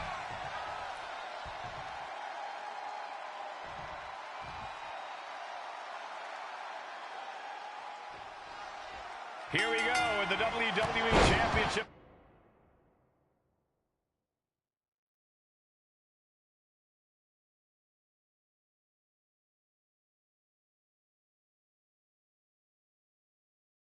On the line, John Cena versus the Samoan Bulldozer Umaga. Big fight feel here in this building. The undefeated Umaga has set his sights on Cena, and there's nothing left standing in his way. Umaga doesn't just want to beat John Cena. He wants to obliterate him, like he has all his other opponents. But this is John Cena we're talking about. If anyone can stand up to Umaga's brutality and power, it's him. Cena's going to fight to defend his title with everything he's got.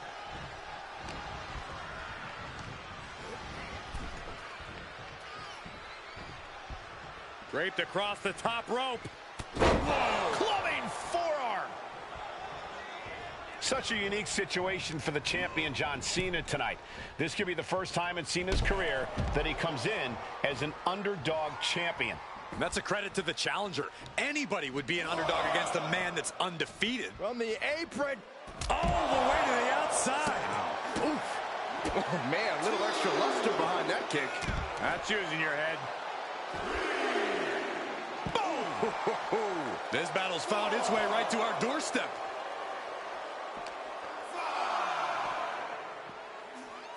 Spinning powerbomb. A powerbomb like that will leave you with bruises and remind you of this moment for days. The referee is so close to calling a countout. And let's remember this event last year, Byron. New Year's Revolution has not been kind to John Cena. He lost his championship a year ago at this same event. A mental hurdle Cena needs to overcome for sure. But the past is the past. I think John... Watch out! What? Adrenaline can make you do crazy things. Exhibit A right there. And he gets sent back into the ring. And he's going to the top. From the top. Diving headbutt. Consecutive high-risk maneuvers, and the pace of this match has certainly picked up. Umaga. Pop-up Samoan drop. Brutal attack from Umaga. He smells Cena's blood in the water. Oh. Umaga is truly a specimen to marvel at, Corey. And his handler, Alejandro Estrada, knows he has a thoroughbred on his hands. There's a difference between thoroughbreds and Umaga, though, Cole. Thoroughbreds can be tamed. Umaga cannot. Estrada can only serve as a mouthpiece for Umaga. He can only help direct Umaga's blind brutality. I think even Estrada knows no one can control the Samoan Bulldozer. Boom!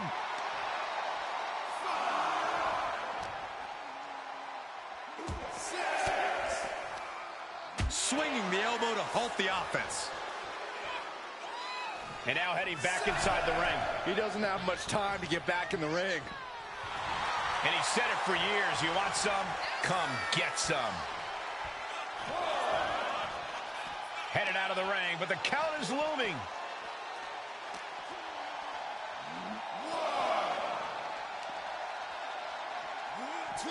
God, gets put into the barricade. Oh my goodness! Draped across the barricade.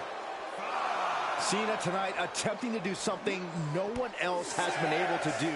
Be it HBK, Triple H, Kane, the list goes on and on. No one has been able to beat Umaga. Since debuting in last year's WrestleMania, he's never been pinned, never been submitted. Umaga is a man who's from way up. Good Lord! Taking flight. Completely throwing self-preservation out the window. I don't know how your mind would even think about doing that. Into the barricade. Oh, hello. Someone's gonna get hurt. Oh my God! Gut first into the barricade.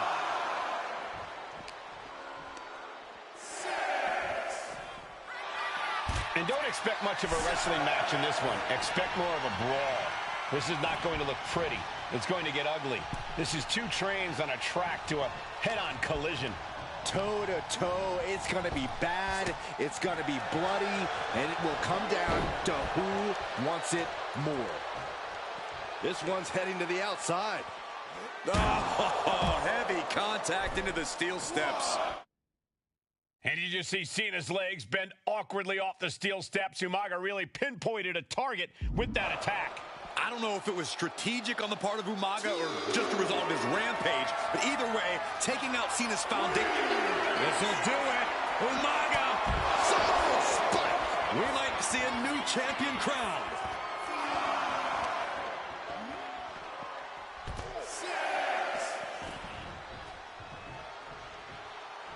Guys, this might actually end in a countout.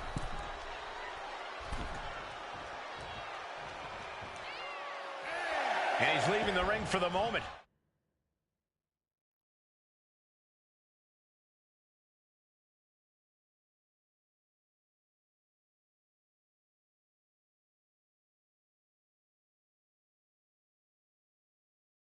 And he heads back into the ring.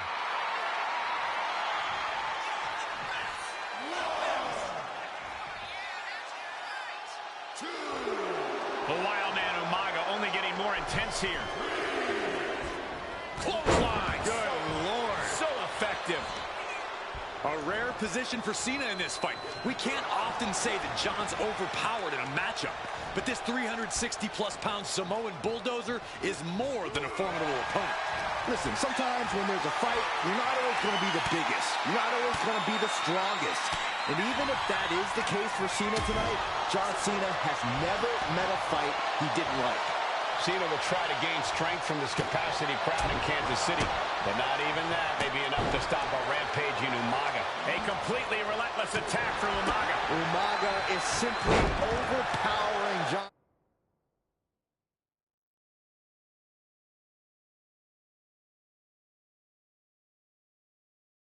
Cena right now.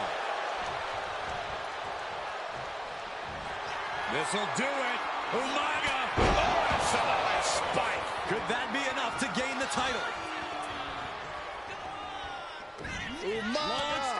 Watch the power of Umaga. With moves like that, it's like Umaga is just bullying him. And Umaga, of course, coming from a very rich heritage. Some of the greatest athletes in any sport come from the Samoan heritage. From the top. Diving headbutt. Cena's getting dominated. Cena has no response for Umaga's savage and brutal offense. Headbutt to the gut! And he's letting his prey stumble right into his trap.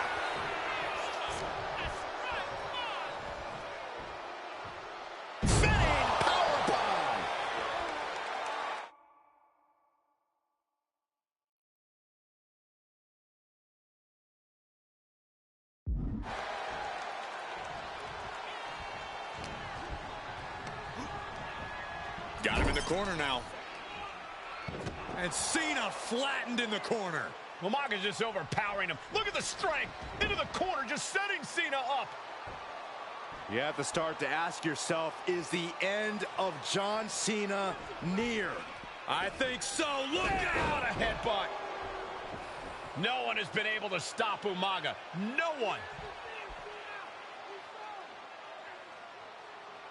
You are seeing why Umaga is undefeated. Why no one has been able to stop the Samoan Bulldozer. Here comes Umaga, and Cena catches him with a boot. John Cena from behind, rolls him up, shoulders down, and a kick out by Umaga. And Cena immediately back into the clutches of Umaga. I'm not sure what else Cena can do here. I'm not sure John Cena knows how to stop Umaga. And Corey, you know there's no force equal to being on the receiving end of a headbutt from Umaga. It's in Umaga's DNA. Here it comes! Samoan Spike! The challenger might have what it takes to win this. Two powerhouses, a championship on the line. We knew this would be a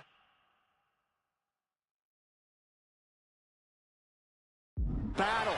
Umaga and Cena aren't giving up any ground here. Pulls their opponent in, belly to belly.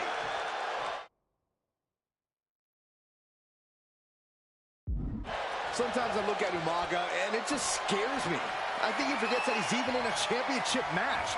Estrada is very aware of it, but Umaga sometimes looks oblivious to what's going on, other than the fact that he knows he's supposed to hurt his opponent. Having no conscience is what has set Umaga apart. If he gets confused and the bloodthirst takes over, that's where Estrada becomes useful by directing Umaga back to the ultimate goal. I think Umaga just doesn't know when to stop attacking. He has no sense of what it means to pull back on the reins, so to speak. He almost got caught by that one. And Umaga is in control. Cena's perseverance being tested. Producing a trampling. Cena and Umaga are out of control, taking each other to their absolute limits. This has been as physically intense as we expected. Oh! Having trouble making it to a vertical base, and it looks like it's only going to get worse. Oh, walloped by a huge club. And the body continues to be the focus of the offense. Yeah, it's a great way to slow down and debilitate your opponent. Setting him up for the flatliner. He connects with a counter. And Cena puts a quick stop to the momentum that was mounting against him. That was the opening he needed, and he's going to keep his foot on the gas now. An uninterrupted surge against Cena here. Umaga continues to maintain the advantage. Umaga with a crazed look in his eyes, staring down Cena. This'll do it. Umaga. Oh, a Samoan spike. We might be moments away from crowning a new champ. The cover. The champ kicks at it, too. I knew it would take more than that to put the champ away. But just how much more is needed? The end could still be right around the corner. And I think we all... This'll do it. Umaga. Oh, a Samoan spike. Can the champ recover from that? New champion. An undefeated champion. Here is your winner, and the new WWE Champion, Umaga! This proves it. Truly no one can withstand Umaga. The Samoan Bulldozer has wrecked his way straight to the WWE Championship. Cena's title reign is over. An incredibly impressive...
Hey, in WWE, things move really fast.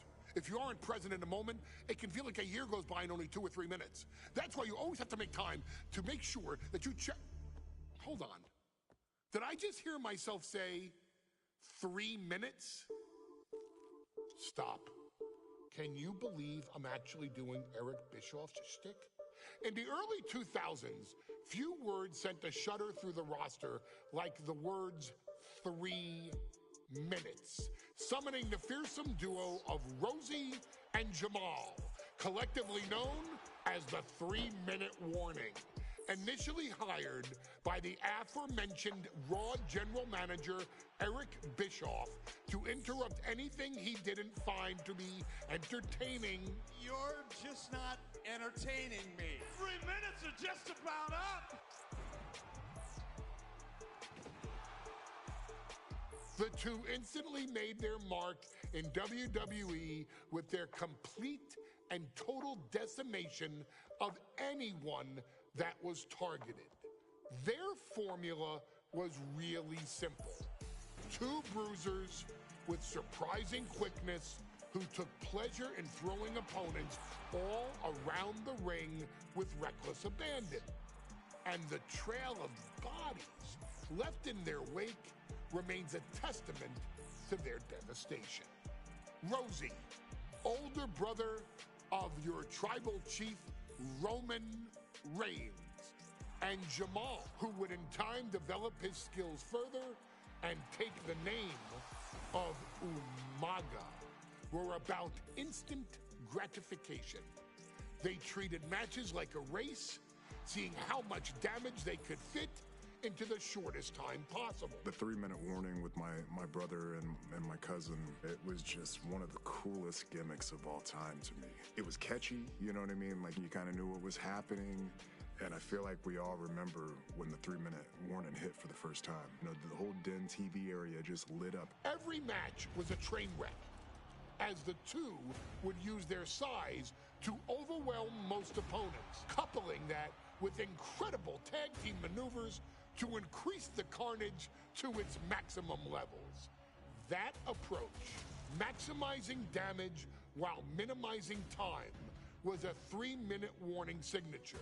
The team itself saw its run in WWE last for a little over a year, but in that time managed to make such an impression with the WWE Universe that it still resonates today. They are proof of the impact anyone can make if they capitalize on their opportunities, as 3-minute warning did every single time. It was a short-lived gimmick, but it was a really cool gimmick, and I just think it shows the versatility of, hey, if you need us to go out there and tell you a Broadway story, I'll cover 2 hours if you like. But if you need us to come out in 3 minutes to make an impact, we can do that too. But you gotta be really good to be thrown in there with the very, very best in the industry. I'm getting all pumped and proud, you know, for my brother and my cousin right now, just thinking about it. Here in the WWE 2K25 showcase, we have selected another team that embodies the same mindset in Akam and Razor, the AOP. Similar to Jamal and Rosie, these two look to inflict the most pain in the most efficient manner. Like 3-minute warning, AOP happily dispatches when summoned. Like 3-minute warning, AOP features 2 Goliaths who will hurl your body from pillar to post before finally bringing it all to a most painful conclusion. It's up to you in this Extreme Rules contest to beat the AOP to the punch and showcase the Wrecking Crew approach that made 3-minute warning the premier bruiser squad in all of WWE. And don't worry, we will give you more than 3 minutes to make that fact perfectly clear. As a matter of fact, take your time and enjoy dishing out the punishment.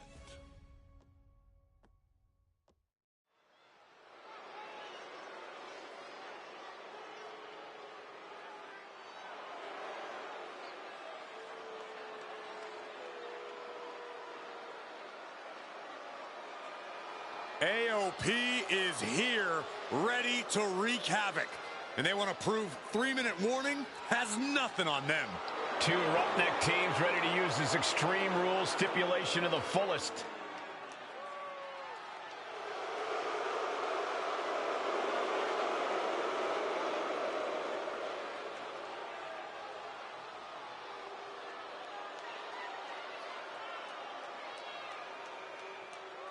The following contest is a tag team Extreme Rules match. And accompanied by Paul Ellering and a combined weight of 620 pounds. Akon and Razor, the authors of pain. AOP look unintimidated.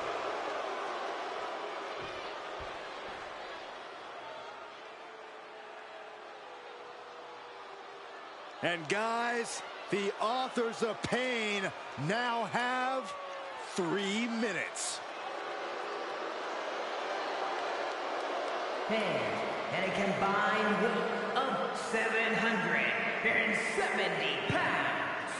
Rosie and Jamal. 3-minute warning. Authors of Pain versus 3-minute warning.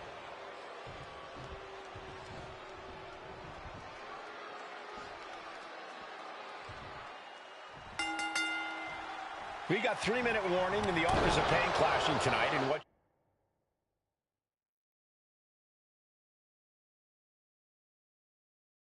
should be a harrowing Extreme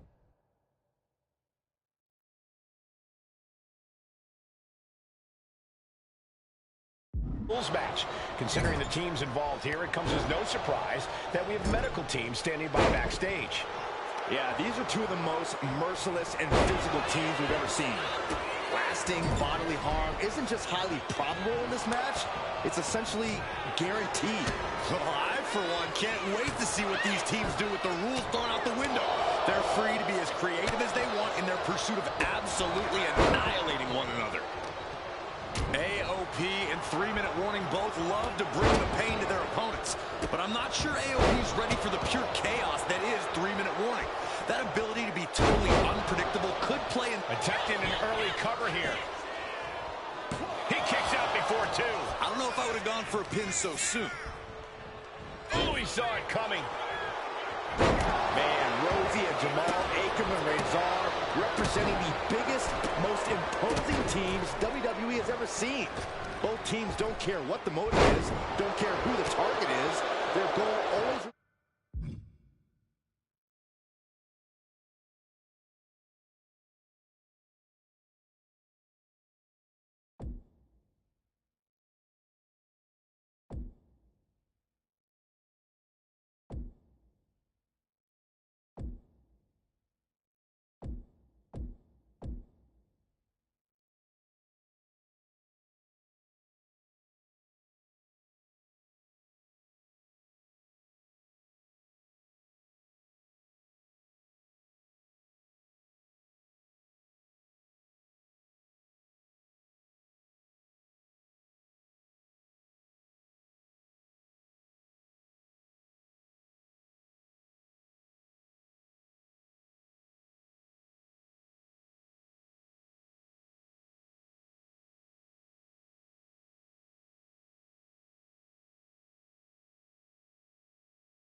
remains the same, and that is complete destruction of the opposition.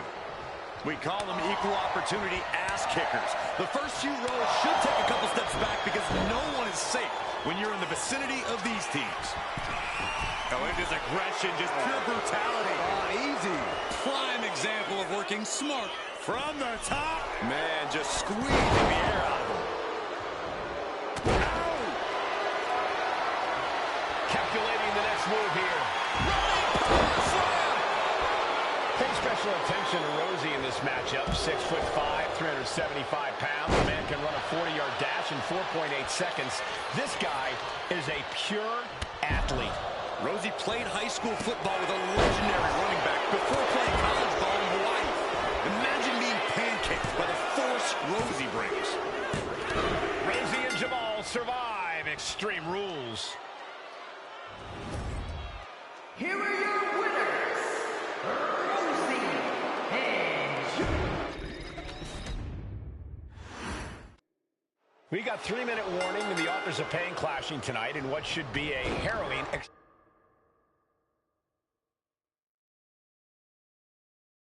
Extreme Rules match. Considering the teams involved here, it comes as no surprise that with medical teams standing by back. Shoulders down, pinning predicament. No harm in seeing if you can finish him off quick there. Aiken with a course correction. Pay special attention to Rosie in this matchup. 6'5", 375 pounds. The man can run a 40-yard dash in 4.8 seconds. This guy is a pure athlete. Rosie played high school football with a legendary running back before playing college ball in Hawaii. Imagine being pancaked by the force Rosie brings. Many would call the AOP and 3-minute warning equally brutal. How can one of these teams get the edge in this head-to-head contest? It's true they're well matched, but AOP tends to be the more methodical and calculating of the two teams. If AOP can get control of the pace and smother 3-minute warning's chaotic in-ring style, they'll be in a position to win this. Crank in the head. Rosie and Jamal tell their victims that they will feel the 3-minute warning. What does that mean, Corey? Well, it means a lot of superstars will get run over by the pain train, and it's only going to feel like the longest 3 minutes of their lives. When you're as big and strong as Rosie and Jamal, that's how quickly it can be over. Back into the ring now. Oh, my goodness, what an impactful STO. STO! Despite his toughness, Jamal actually looked pretty bothered by that one. Yeah, Rizal came prepared for this matchup. Looks like he just got rocked there.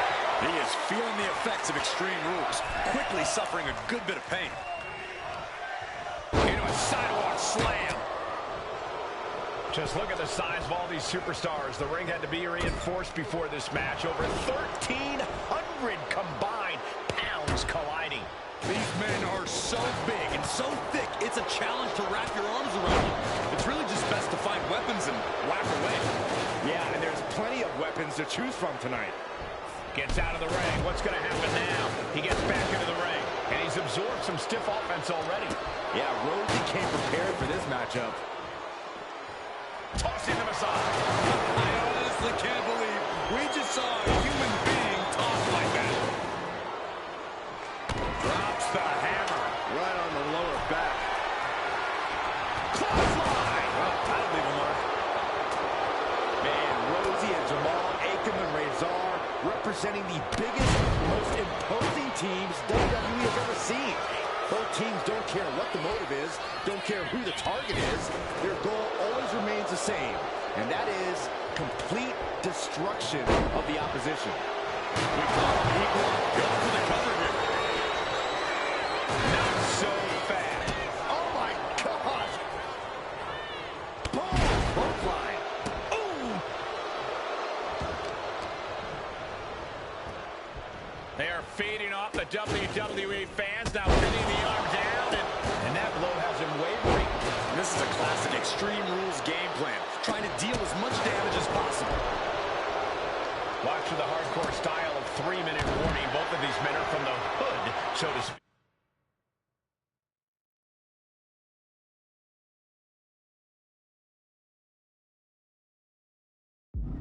Grew up in the streets, brought up to be tough. Rosie and Jamal have a rough tenacity. A duo that couldn't care less about headlocks. They're just all about beating the hell out of you. 3-minute warnings, thug-like tactics need to be respected. Rosie and Jamal only care about one thing: And that's the winner's purse. Oh, my, what a splash! That has to take all the breath out of you. Looks like he's got something in mind for ringside here. Oof, all their weight coming down hard. Ooh. Oh, my gosh! And he avoids what was coming. This match has to be close to an end. Could be getting into a dire situation soon. Backbreaker! Taking a moment to get pumped off of this crowd's incredible energy. Kick right in the face. 3-minute warning might just be done. Unmessing around. He's leaving the ring now. No count. It could be all over here. He gets the kick out after the one. There is no quit in this man tonight. Oh, a Samoan drop. Ooh, hard contact against the ladder there. Golly, that sounded rough. Sliding back into the ring. Oh, he flips that around. Jamal going up. Perched up top. Cuts the attack off. The airtime, the fearlessness. What a ridiculous maneuver to the outside. He could be looking for a submission here. Unleashed might and force. Got this one locked in extra tight. This might be it. We're either going to hear a tap. And he breaks his own submission. Maybe his plan was just to soften his opponent with that hold. Oh, an axe handle. And his body is still the focus of the attack. Isolating their opponent's arm and Oh, stop right to the hand. Big splash. taking a big, and look at this now. Yes, applying the submission hold. This is a moment when you're desperate to find a counter. Trying to find an... And wait a second. Interesting turn of events here. Yeah, he just released the hold, and I'm racking my brain wondering why. The headbutt to the gut. He's making his move. For the win. Rosie and Jamal survive Extreme Rules. Here are your winners.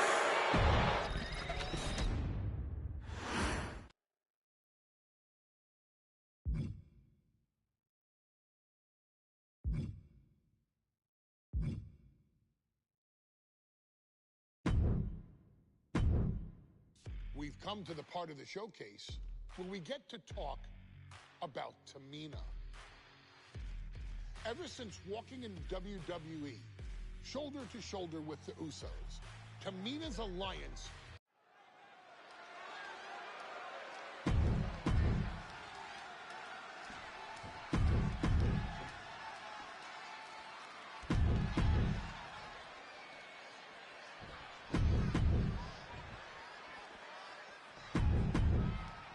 This new generation of female superstars are providing yet another milestone moment here. Tamina, Charlotte, Carmella, Natalya, and Becky Lynch look to climb the ladder and retrieve the briefcase to become the first ever Miss Money in the Bank. And looking at the playing field, the majority of these women love to utilize their submission offense to put opponents away. Tapping someone out won't win this match, but these women should not shy away from using the biggest weapons in their arsenal. We've heard Becky say she was going to rip arms off tonight. You can't exactly climb a ladder with no arms. Whack! This is turning into Swanson Street. Remember, the first woman to climb the ladder and retrieve the briefcase will become the first ever Miss Money in the Bank. No countouts, no disqualifications in this match. Everybody is coming in with a different strategy, but remaining close is the key. Luck is going to play a part, but you'll increase your odds if you stay close to a ladder. No way! Rolled the dice and got snake eyes. What a disaster.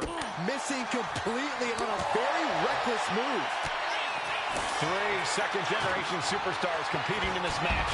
Carmella, Charlotte, and Tamina. And Natalya, of course, a third-generation superstar. Women dread for these kind of moments. Any of these women will add a significant chapter to her legacy if she can become the first Miss Money in the Bank. Now bringing her fury to ringside. draws her back in from ringside. She gets Becky with a counter. Oh, that hurt in the chest.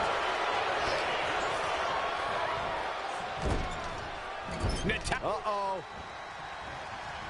Is there anyone more intimidating in this group than Tamina?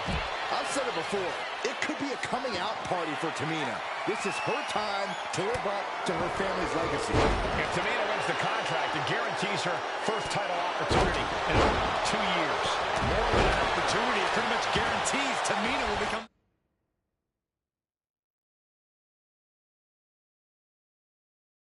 the next women's champion.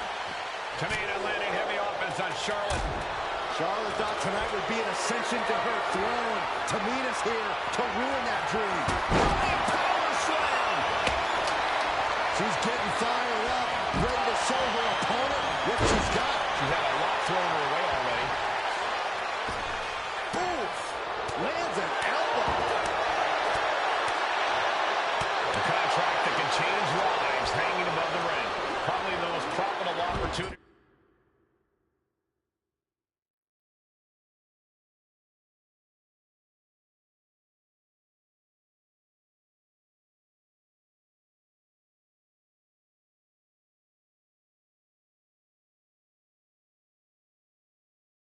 In our sport, 15 out of 17 superstars have successfully cashed in the Money in the Bank contract.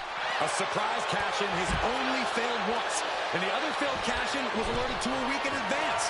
You are almost certain to become the next SmackDown Women's Champion if you grab the contract tonight.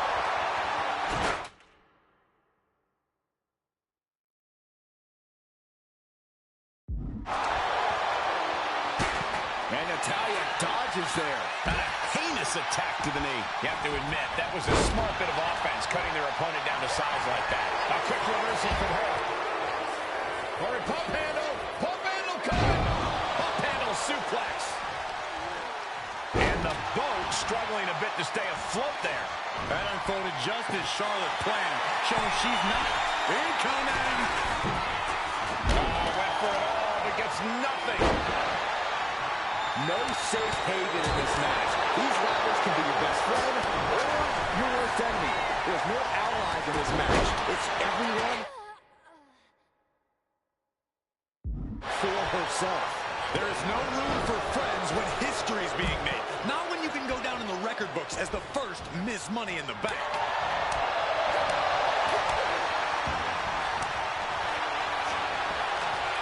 Setting the ladder up in the corner, but it's anyone's guess what's coming next. I got some ideas.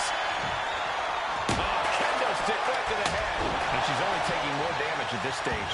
Yeah, Cole, taking this much damage now seriously impacts your speed up the ladder. Caught with a clothesline. She's been slowed down yet again. Yeah, the effects of this ladder match are not going to go away anytime soon. And the Queen might be hurting after that hit. Yeah, the effects of this ladder match are not going to go away anytime soon.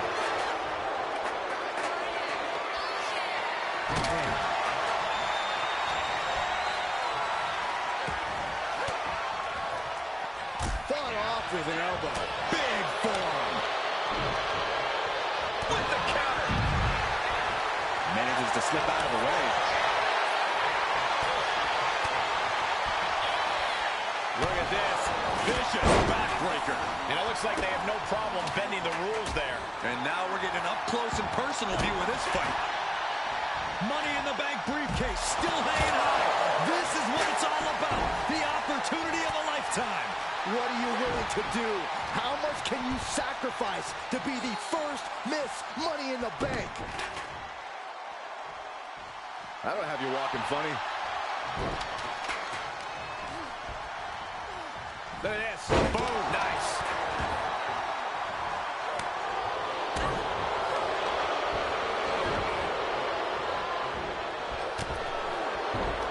Oh, man.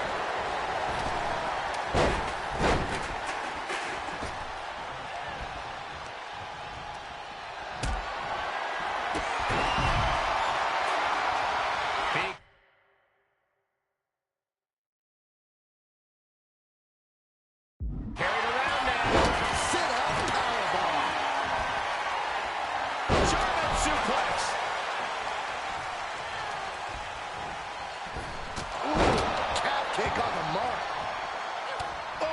She's looking winded now. Yeah, but when ladders are a part of the match, you really can't expect anything less. Oh, my God. Ooh, what a forearm club. Quick thinking from Tamina. Placed against the turnbuckles. Kicks right to the midsection. Opponent dropped in the corner. Mudhole stomping. Ooh, a vicious shot right to the dome. Setting the ladder up in the center of the ring. Almost touching the prize at this point. Ladder set right in the middle of the ring. Starts the climb, but needs to move quickly. Gonna try and unhook it now. Victory is literally within reach. Waistlock applied and Angle German. Tossed back into the ring. Climbing up to the top. Looking to go high risk.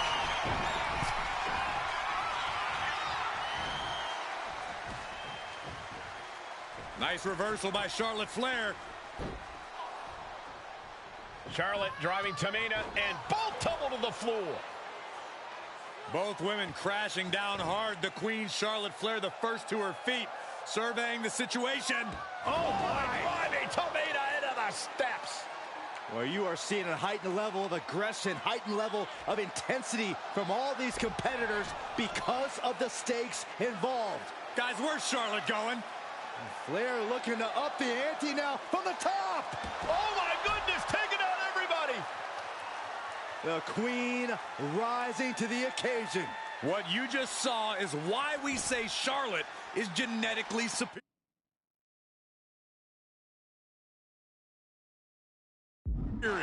Yeah, undeniable athleticism from the Queen. Can it pave her way to the top of the ladder? Leg drop! Look at this, just what a barrage of stomps. Tamina's absolutely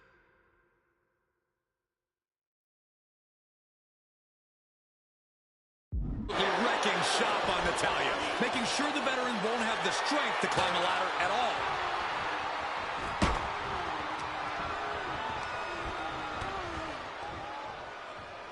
Oh, nasty chop delivered by Charlotte.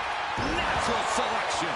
The Queen has put an opponent in the dirt, and now the ladder to her throne awaits. History on the line. Guaranteed championship opportunity. Nothing but carnage happening in this one. 5 women fighting for their key to destiny, willing to go through hell for it. Charlotte seeing her opportunity. Charlotte's got a chance. Taking it to the shoulder. Or a pump handle coming. Pump handle suplex. And there's a good blow to the body. Up high. And meanwhile, Tamina. On top. Oh, this is Natalya's wheelhouse.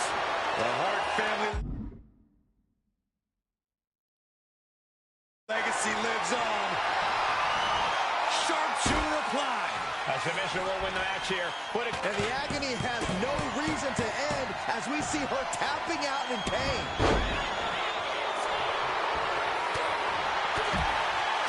And she had Natalya's number there. Flair with a chop block. A handstand into the knee drop. And Charlotte shows she still has a burst of offense in her. The Queen is looking for a chance to deliver a knockout blow. Going up. And Carmella with a takedown, looking for the public silence. This isn't even about gaining him. She can tap out all she wants. It's not going to put an end to the suffering. Climbing up. But is there enough time to go for the win?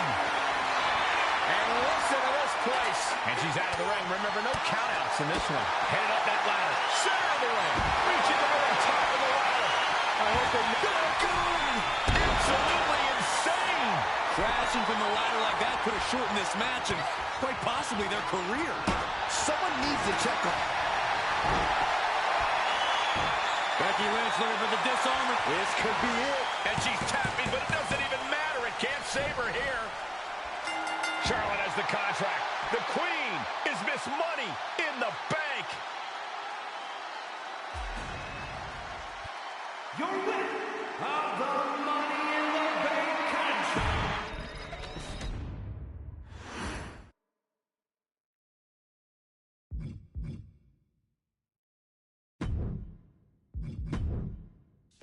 come to the part of the showcase.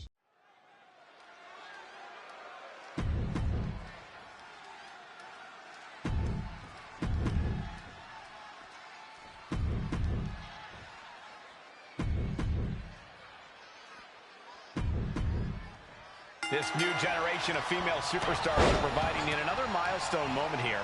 Tamina, Charlotte, Carmella, Natalya, and Becky Lynch looking to climb the ladder and retrieve the briefcase. Become the first ever Miss Money in the Bank. No safe haven in this match. These ladders can be your best friend or your worst enemy. There's no allies in this match. It's everyone for herself.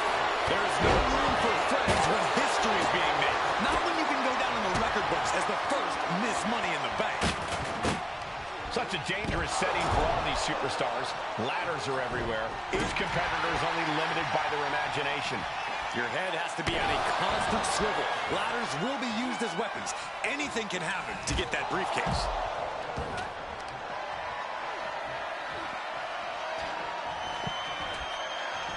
She's getting back into the ring, under the ropes. 3 second-generation superstars competing in this match. Carmella, Charlotte, and Tamina. And Natalya, of course, a third-generation superstar. Oh, God, terrible landing on the outside. Went for it at the wrong moment and paid a terrible price with that impact on the outside. Hammerlock. Now reverse DDT. Bam! Right across the larynx. Headbutt. Oh, what impact. Oh, boy. Jumping suplex released. Oh, she retaliates. Here we go, Byron. Samoan drop. And looking at the playing field, the majority of these women love to utilize their submission offense to put opponents away. Tapping someone out won't win this match, but these women should not shy away from using the biggest weapons in their arsenal. We heard Becky say she was going to rip arms off tonight. Goes up the title ladder with no arms. Well, Carmella is certainly being tested now. Yeah, Tamina just inflicted as much pain as possible and enjoyed it. Victory is within reach now.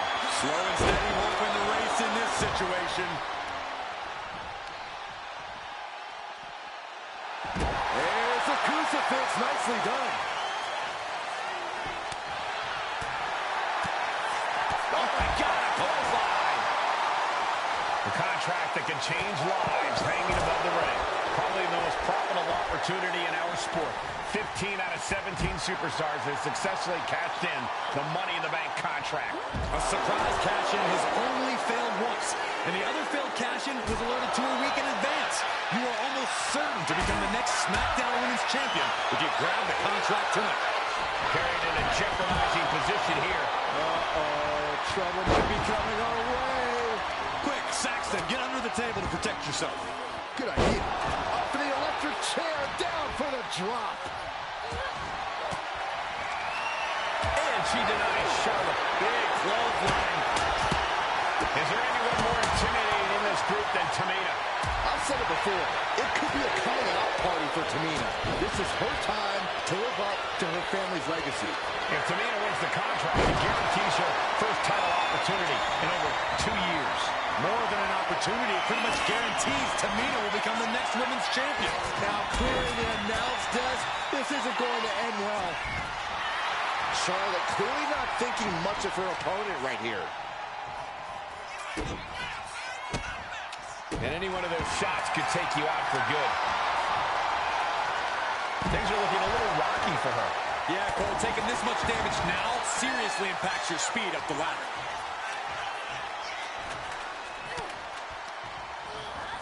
Oh, she's in a bad spot here. That ladder is not her friend right now. What do you know about friends?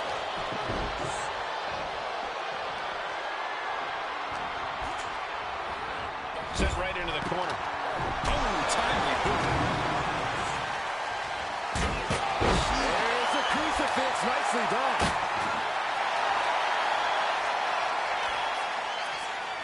Uh-oh. Carefully measured for a big leg drop.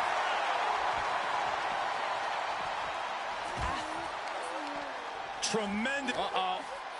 Countering that offense. Oh, no. Get her out of here. Get away from here. Not this way. Everyone look out. This never ends.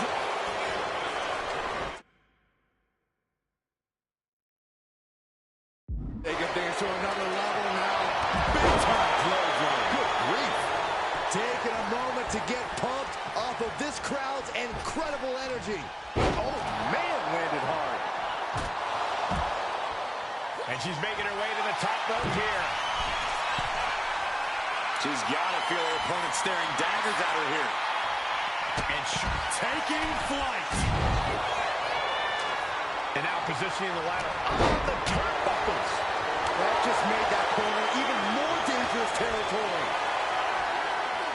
Not looking good in this position. And gets out of trouble by fighting out of that one. She's ready to take this match to the outside. Becky Lynch rolls through, and she's got the disarmer.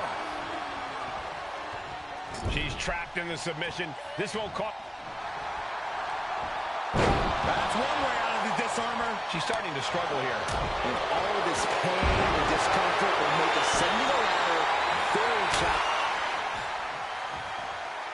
Nice reversal by Charlotte Flair. Charlotte driving. What you just saw is why we say Charlotte is genetically superior. Yeah, undeniable athleticism from the Queen. Can it pave her way to the top of the ladder? Legs up. Big headbutt to the guts. Boom. Tamina's absolutely wrecking shop on Natalya, making sure the veteran won't have the strength to climb a ladder at all.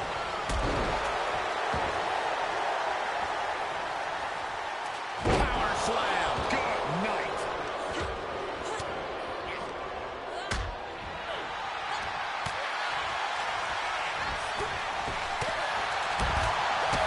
Kick to the gut. Oh, brutal forearm. Money in the Bank briefcase still hanging high. This is what it's all about. The opportunity of a lifetime. What are you willing to do? How much can you sacrifice to be the first Miss Money in the Bank? At this stage, the damage is really mounted. Yeah, she has seen better days. Today, not one of them. Kick to the stomach. Uh-oh. And it's Natalya with the reversal.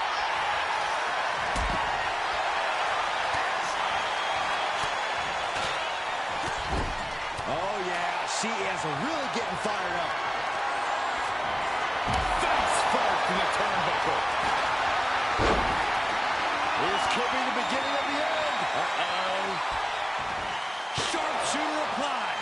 It's got to be a matter of seconds before... She's tapping, but it doesn't matter at all in this situation. This is certainly an effective use of a foreign object. This is Natalya's wheelhouse. The Hart family legacy lives on. Sharpshooter applied. She might want to tap here. And look at her giving up. She's quitting, but it doesn't save her from the hold here. Charlotte Flair with a trademark chopping. Followed by natural selection. The Queen has put... Lynch. History on the line. Guaranteed championship opportunity. Nothing but carnage happening in this one. 5 women fighting for their key to destiny. Willing to go through hell for it. And there's more damage getting piled onto Charlotte. Yeah, Lynch's patented stubbornness, arguably the reason this match is still somehow going on. Bang! Vicious boot. Powerful contact by Tamina.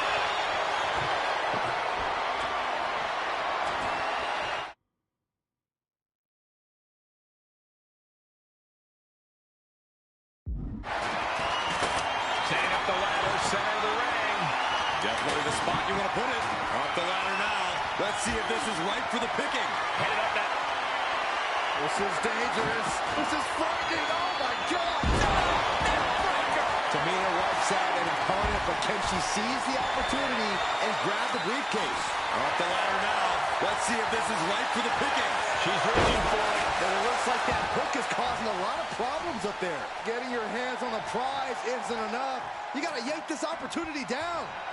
Oh, my God. Veteran confidence and mind games display from Natalya. Taking a risky path here. This is enough from there. Oh, no. This pin. Natalya's night could have just ended right there. She might not be in any condition to climb a ladder. Oh, kicks right to the midsection. Permanent drop in the corner. Mud hole stomping. Look at this crowd. It's insanity in here. Bedlam. And it really looks like her skull is the intended target here.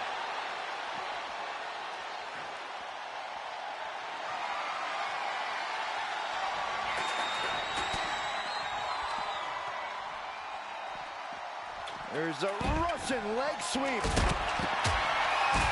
And heavy hands to fight.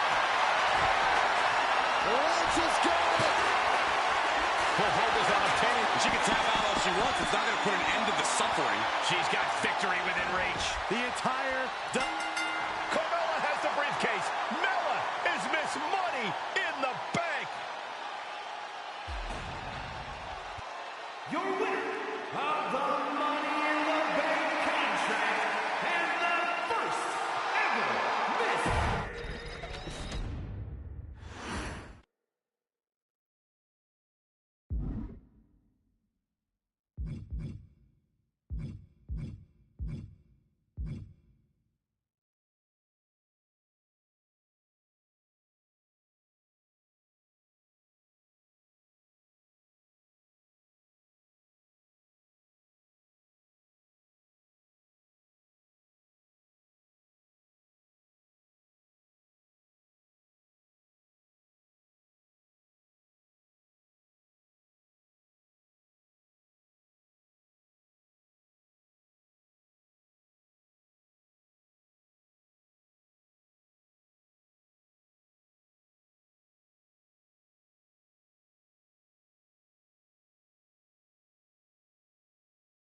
we've come to the part of the showcase.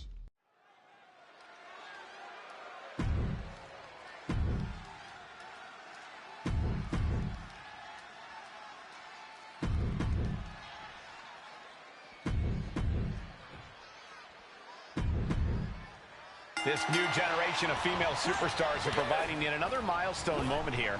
Tamina, Charlotte, Carmella, Natalya, and Becky Lynch looking to climb the ladder and retrieve the briefcase. Become the first ever Miss Money in the Bank. She's looking for something under the ring to even her odds here. There's literally no limit to what she can do with something like that ladder. Moving into the ring. Forearm to the face. Oh, nothing fancy about that. Is there anyone more intimidating in this group than Tamina? I've said it before. It could be a coming out party for Tamina. This is her time to live up to her family's legacy. If Tamina wins the contract, it guarantees her first title opportunity in over 2 years. More than an opportunity, it pretty much guarantees Tamina will become the next women's champion. Remember, the first woman to climb the ladder and retrieve the briefcase will become the first ever Miss Money in the Bank. No countouts, no disqualifications in this match. Everybody is coming in with a different strategy, but remaining close is the key. Luck is going to play a part, but you'll increase your odds if you stay close to a ladder and close to the briefcase. Ladder set right in the middle of the ring. Starts to climb, but needs to move quickly. Off the ladder now. Let's see if this is right for the picking. She's going for it. She certainly is. She can do it. No safe haven in this match. These ladders can be your best friend or your worst enemy. There's no allies in this match. It's everyone for herself. There is no room for friends when history's being made. Not when you can go down in the record books as the first Miss Money in the Bank. Fishing for something beneath the ring. And if the first stop doesn't send you the message, the follow-up ones definitely will. Action spilling toward us. This is probably a good time to take our things and go. Charlotte got tonight. It would be an ascension to her throne. Tamina's here to ruin that dream. Insulting. That's going to be a moment you want to forget it very soon. She's taken into the corner. Needs to get out. 3 second-generation superstars competing in this match. Carmella, Charlotte, and Tamina. And Natalya, of course, a third-generation superstar. Women bred for these kind of moments. Any of the up high. And after that shot to the knee, what could be next? She's launched out of the ring.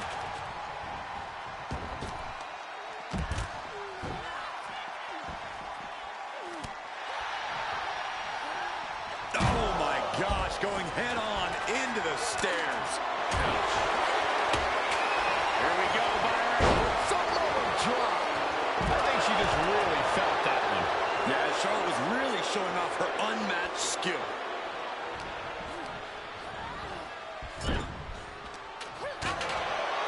And looking at the playing field, the majority of these women love to utilize their submission offense to put opponents away. Tapping someone out won't win this match, but these women should not shy away from using the biggest weapons in their arsenal. We heard Becky say she was going to rip arms off tonight. You can't exactly climb a ladder with no arms. Natalya knows exactly what she's doing, and it is not good for her opponent. Driven into the steel steps. Oh, man, that's like death by 1,000 cuts. Sent into the stairs. That'll stop anybody. And she's coming back to the ring now. Unloading. Tamina not caring that Becky's a fan favorite. The crowd's adulation is meaningless. All that matters is the contract suspended above the ring. Tamina's been showing so much dominance in this match. Big forearm. A contract that can change lives hanging above the ring. Probably the most profitable opportunity in our sport. 15 out of 17 superstars have successfully cashed in the Money in the Bank contract. A surprise cash-in has only failed once, and the other failed cash-in was alerted to a week in advance. You are almost certain to become the next SmackDown Women's Champion if you grab the contract tonight. Headed to the outside. But for what reason? So much disdain with each of these shots. Something about this is starting to feel way more personal. Powerful contact by Tamina. Look at this. She's going for her destiny, guys. But she better hurry. She doesn't have much time. Ladders in position. From the top. Carmella has her hands on it. The contract is in her grasp. Straining to get this thing down. You got to do everything you can at this point. And Charlotte got rocked off of that one. Yeah, the effects of this ladder match are not going to go away anytime soon. These will keep you down.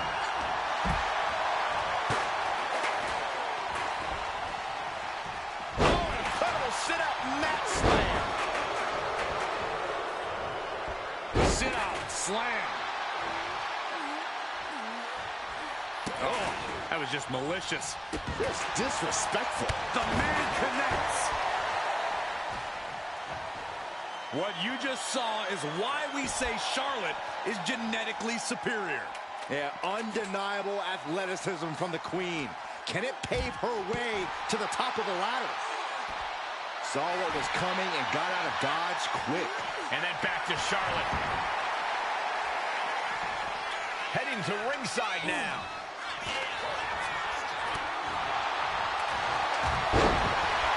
This could be the beginning of the end. Tamina's absolutely wrecking shop on Natalya, making sure the veteran won't have the strength to climb a ladder at all. Submission locked in, but remember, a tap out here decides nothing.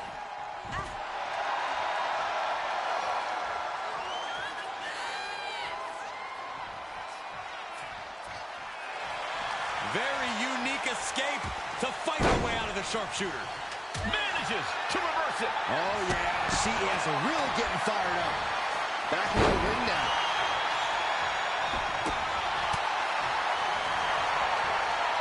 Oh, wrist clutch. Into an arm breaker. Nasty. Continually punishing, man. Natalya with natty by nature. Queen of Hearts looking to finish things off. Who's about to do so, Corey? If she can step through, sharpshooter applied. She's trapped in the submission. This won't cost her. She releases the hold. No harm in changing things up if a submission isn't working the way you want it to. Money in the Bank briefcase still hanging high. This is what it's all about. The opportunity of a lifetime. What are you willing to do? How much can you sacrifice to be the first Miss Money in the Bank? Wow, what a strike to the back. Oh, no. Oh, punishing the leg. Ladder set right in the middle of the ring. Starts the climb, but needs to move quickly. Victory is literally within her reach here. The whole match is literally in the palm of their hands. Becky's reaching. Can she unhook, getting it closer to reclaiming her? Bye-bye ladder, and now there's nothing to do but hold on. Oh, no. There would not be a way to escape this. Lynch brings down the briefcase. The first Miss Money in the Bank. Your winner of the Money in the Bank contract. This new generation of female superstars are providing yet another milestone moment here. Tamina, Charlotte, Carmella, Natalya, and Becky Lynch will climb the ladder and retrieve the briefcase. Become the first ever Miss Money in the Bank. No safe haven in this match. These ladders can be your best friend or your worst enemy. There's no allies in this match. It's everyone for herself. There is no room for friends when history's being made. Not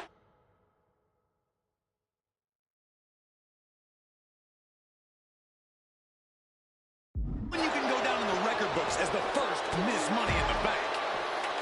Remember, the first woman to climb the ladder and retrieve the briefcase will become the first ever Miss Money in the Bank.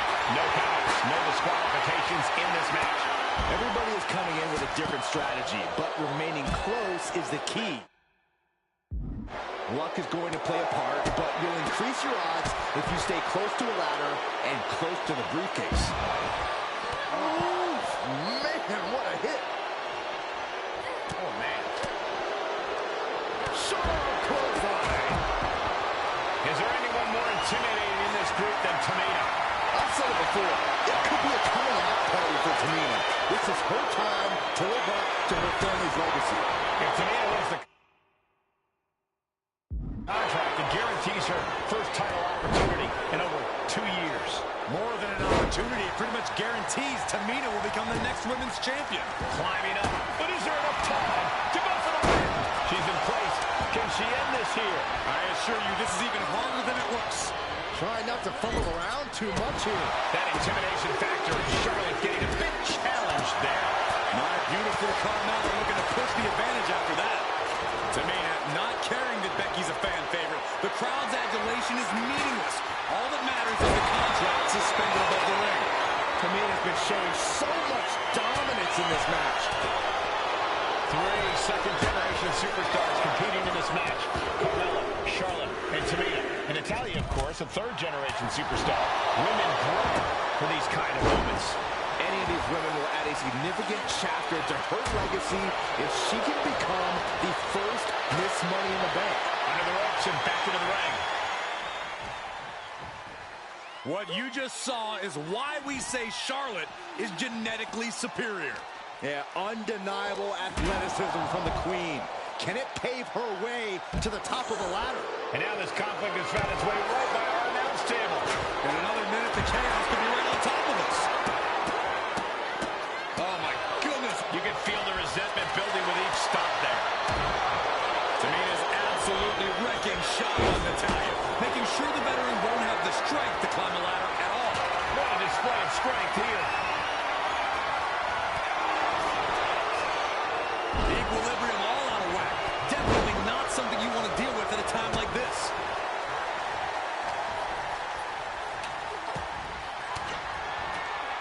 Elbow thrown, saying not today.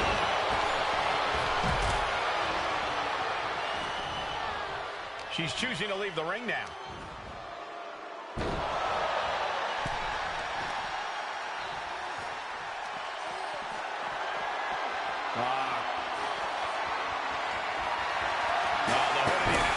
Ripped up here on the monitors as well.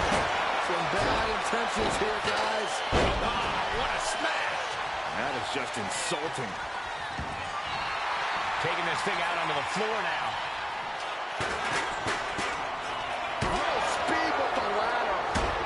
Targeting the lower body there, and it was highly effective. She set the ladder up dead center. Her eyes on the prize now. Side slam. Swinging fisherman neckbreaker. Ladder set right in the middle of the ring. Starts to climb, but needs to move quickly. Adrenaline pumping at the top of the ladder. Placing that ladder on the apron now. Something devious in mind here. Boom! Oh, sent straight into the corner hard. Face first into the rope. Boot. And the Queen might be hurting after that hit. If this keeps up, climbing that ladder is going to be very difficult. And she's fine taking this to the outside. Oh, putting focus on the arm here. And Tamina's confidence must be low after that attack. Big form. Good grief. That's a chart that'll wake you up. Wake you once. Climbing up. But is there enough time to go for the win? Headed up that ladder. Center of the ring. Turning around with a reversal. Taking the fight straight all the way up the ladder. She takes this fight up in the air, refusing to back down. Oh. She's pumping herself up, reaching out for that burst of energy. She'll take things into the ring. Ladders in position, gonna make the climb. A lot of power behind that right hand.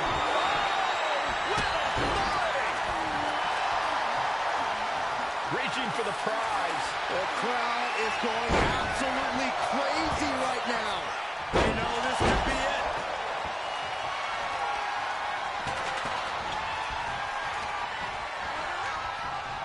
Flair getting out of the ring the hard way. Taking this match to the outside.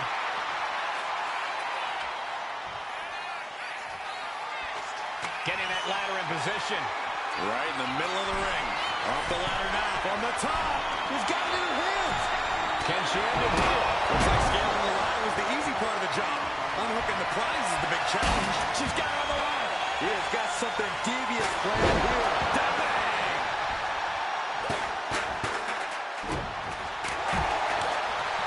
Shot block. Brilliant. Becky Lynch suplex rolls through any disarmer. This could be over. Disarmer. Disarmer. Trying to fight out of this submission, and she lets go of the hold. Maybe she didn't like the leverage or grip she had on that submission, Cole. Money in the Bank briefcase still hanging high. This is what it's all about. The opportunity of a lifetime. What are you willing to do? How much can you sacrifice to be the first Miss Money in the Bank? Once again, she's put on the back foot. Yeah, but when ladders are part of the match, you really can't expect anything less. And mean. Whoa, what a left forearm. She's getting into dangerous waters here. Yeah, this is troubling. Can only hold on for so long now. Maneuver's out of the way. Oh, nothing fancy about that.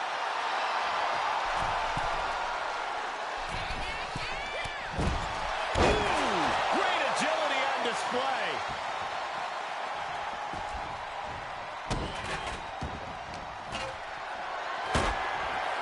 Lift it up. What's next?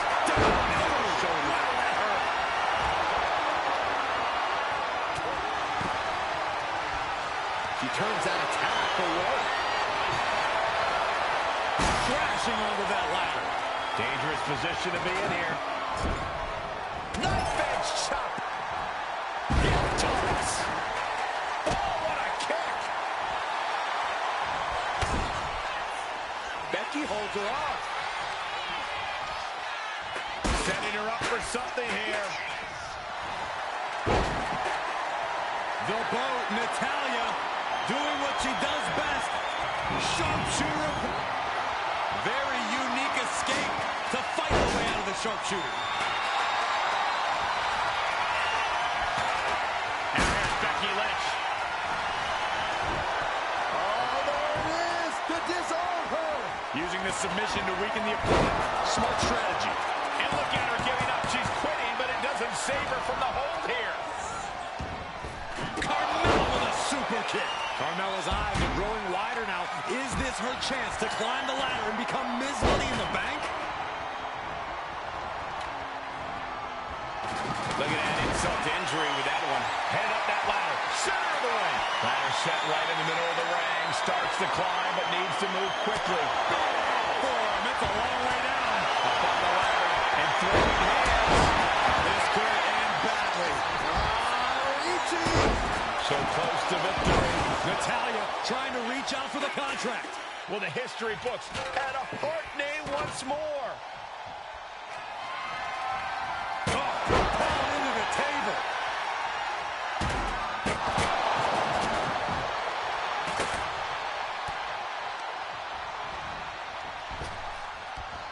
Slam down hard. This building is rocking right now. Can you blame him? Dismantling the arm in the corner. Gotta hurt.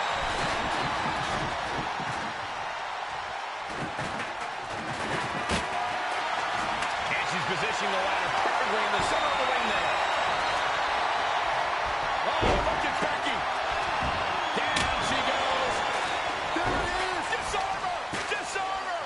Disarm her. And she's trying to ask for mercy, but not even tapping out can help her. Forcing her right out of the ring. Nasty chop delivered by Shawn, followed by natural selection. The Queen has put an opponent in the dirt, and now the ladder to her throne awaits. Taking a moment to get pumped off of this crowd's incredible energy. Oh, this is Natalya's wheelhouse. The Hart family legacy from the top. Now we see Tomato. That misstep could have cost them this. And she's tapping, but it doesn't even matter. It can't save her here.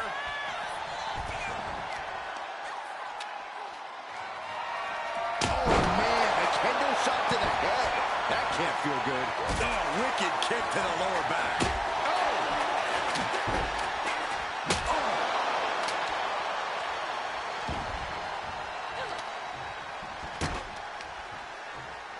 Oh, right to the leg. Lynch looking to secure. She might want to tap. She's tapping, but it doesn't matter at all in this situation. Oh, no, they're coming this way. Timely reversal on Lynch. Big boot.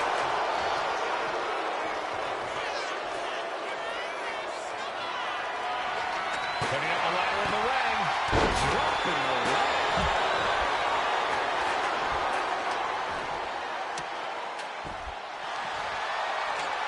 Setting up the ladder. This could be it. Ladder's in position. Gonna make the climb. Standing at the mountaintop, it is a long, perilous... No. Unbelievable. Such a long way down to find nobody home. This packed house is going absolutely nuts. This is dangerous. This is frightening. Oh, my God. There's no fair play in that. Becky's hope to reclaim her women's championship is looking a whole lot bleaker now. Back into the ring she comes. Ladder's in position. Gonna make the climb.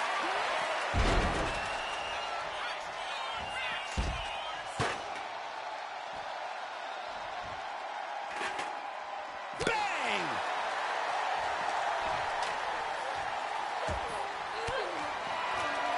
Elbow puts an end to that.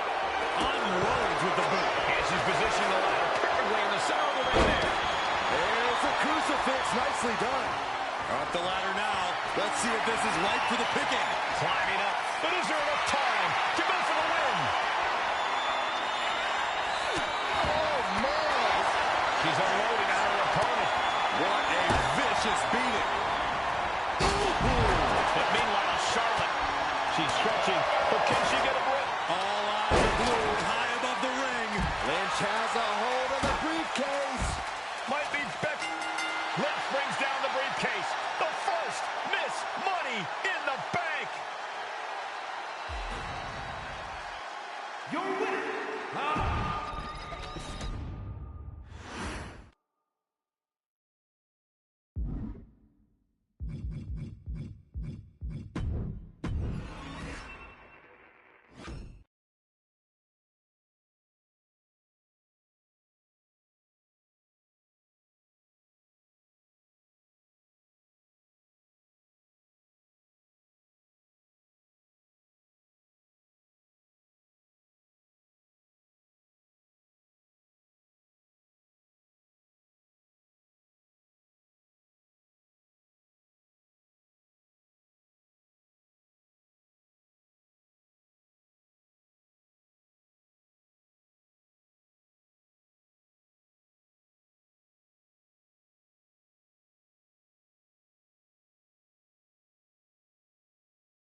The following contest is scheduled for one fall and is for the NXT North American Championship.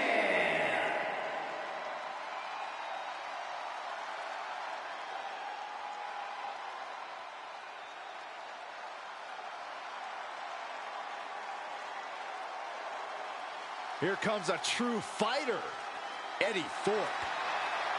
Thorpe has an impressive array of in-ring abilities, has proven it in so many situations, including multiple underground matches. And no denying Thorpe is a highly skilled mat technician.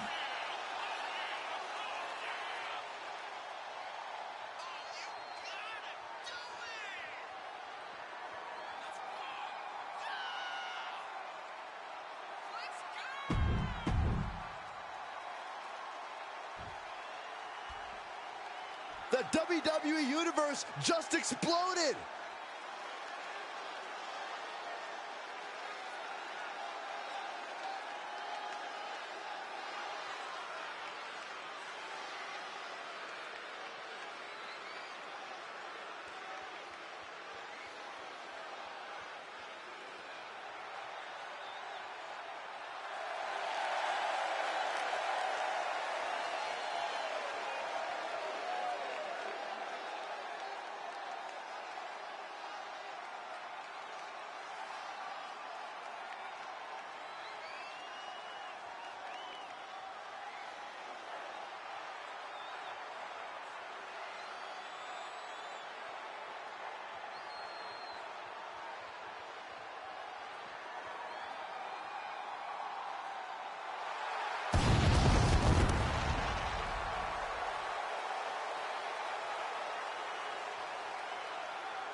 Here we go, gentlemen. Huge title match coming up. And a huge opportunity for the champ to prove to everyone that there truly is none better in all of WWE right now.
Introducing the challenger from Reno, Nevada, weighing in at 223 pounds, Eddie Thorne.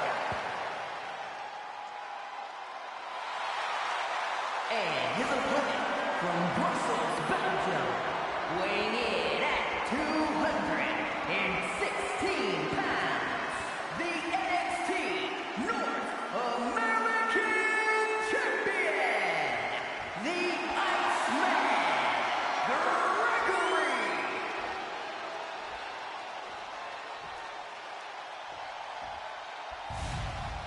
The NXT North American title hanging in the balance here.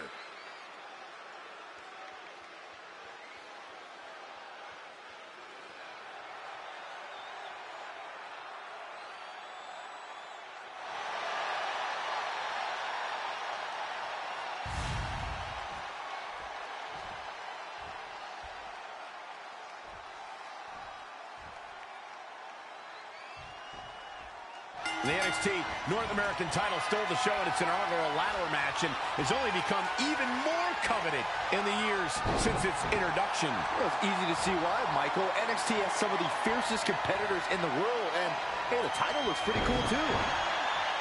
Locking up.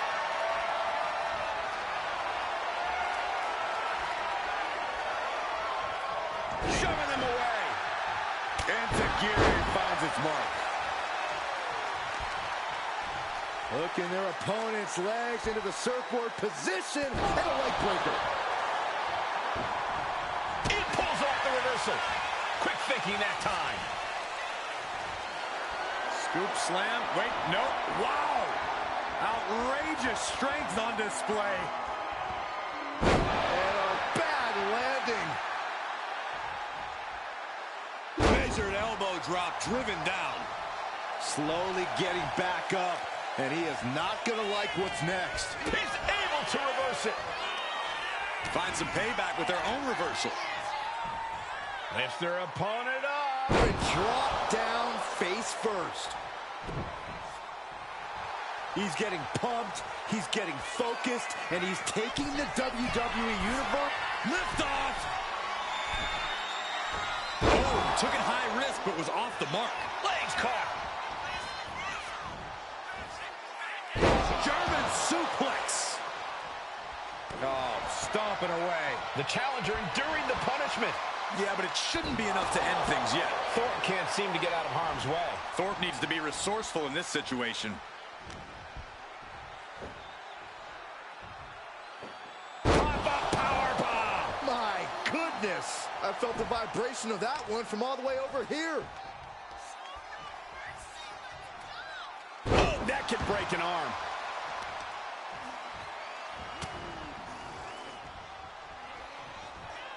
Oh, reversal catches Eddie. He's finally finding an answer to that onslaught. And if he's smart, he'll try and take advantage of the opening he's created.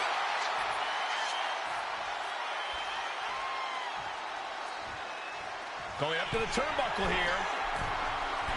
Climbing to the top. What's he thinking? Soaring. He's getting overrun by this onslaught of attacks. Time for some quick thinking on his part. Hooked up, suplex on the way. Uh-oh, not done yet. Two amigos. He is getting rid of the turnbuckle pad. Don't say that too loud, Saxon. You might get caught. Oh, man. Uh-oh. Oh, to the back of the neck. What a lariat. Grabbing something out of their trunk. Oh, no. Thorpe can't seem to get out of harm's way. Thorpe needs The champ with the pin. Turn around, the pin. The referee is missing the pin. Retains the title. Here is your winner, and still the NXT North American Champion, the Iceman, Gregory. And he has to be satisfied with himself, defending the championship like he did. Statement made. He wants everyone to know this is his title.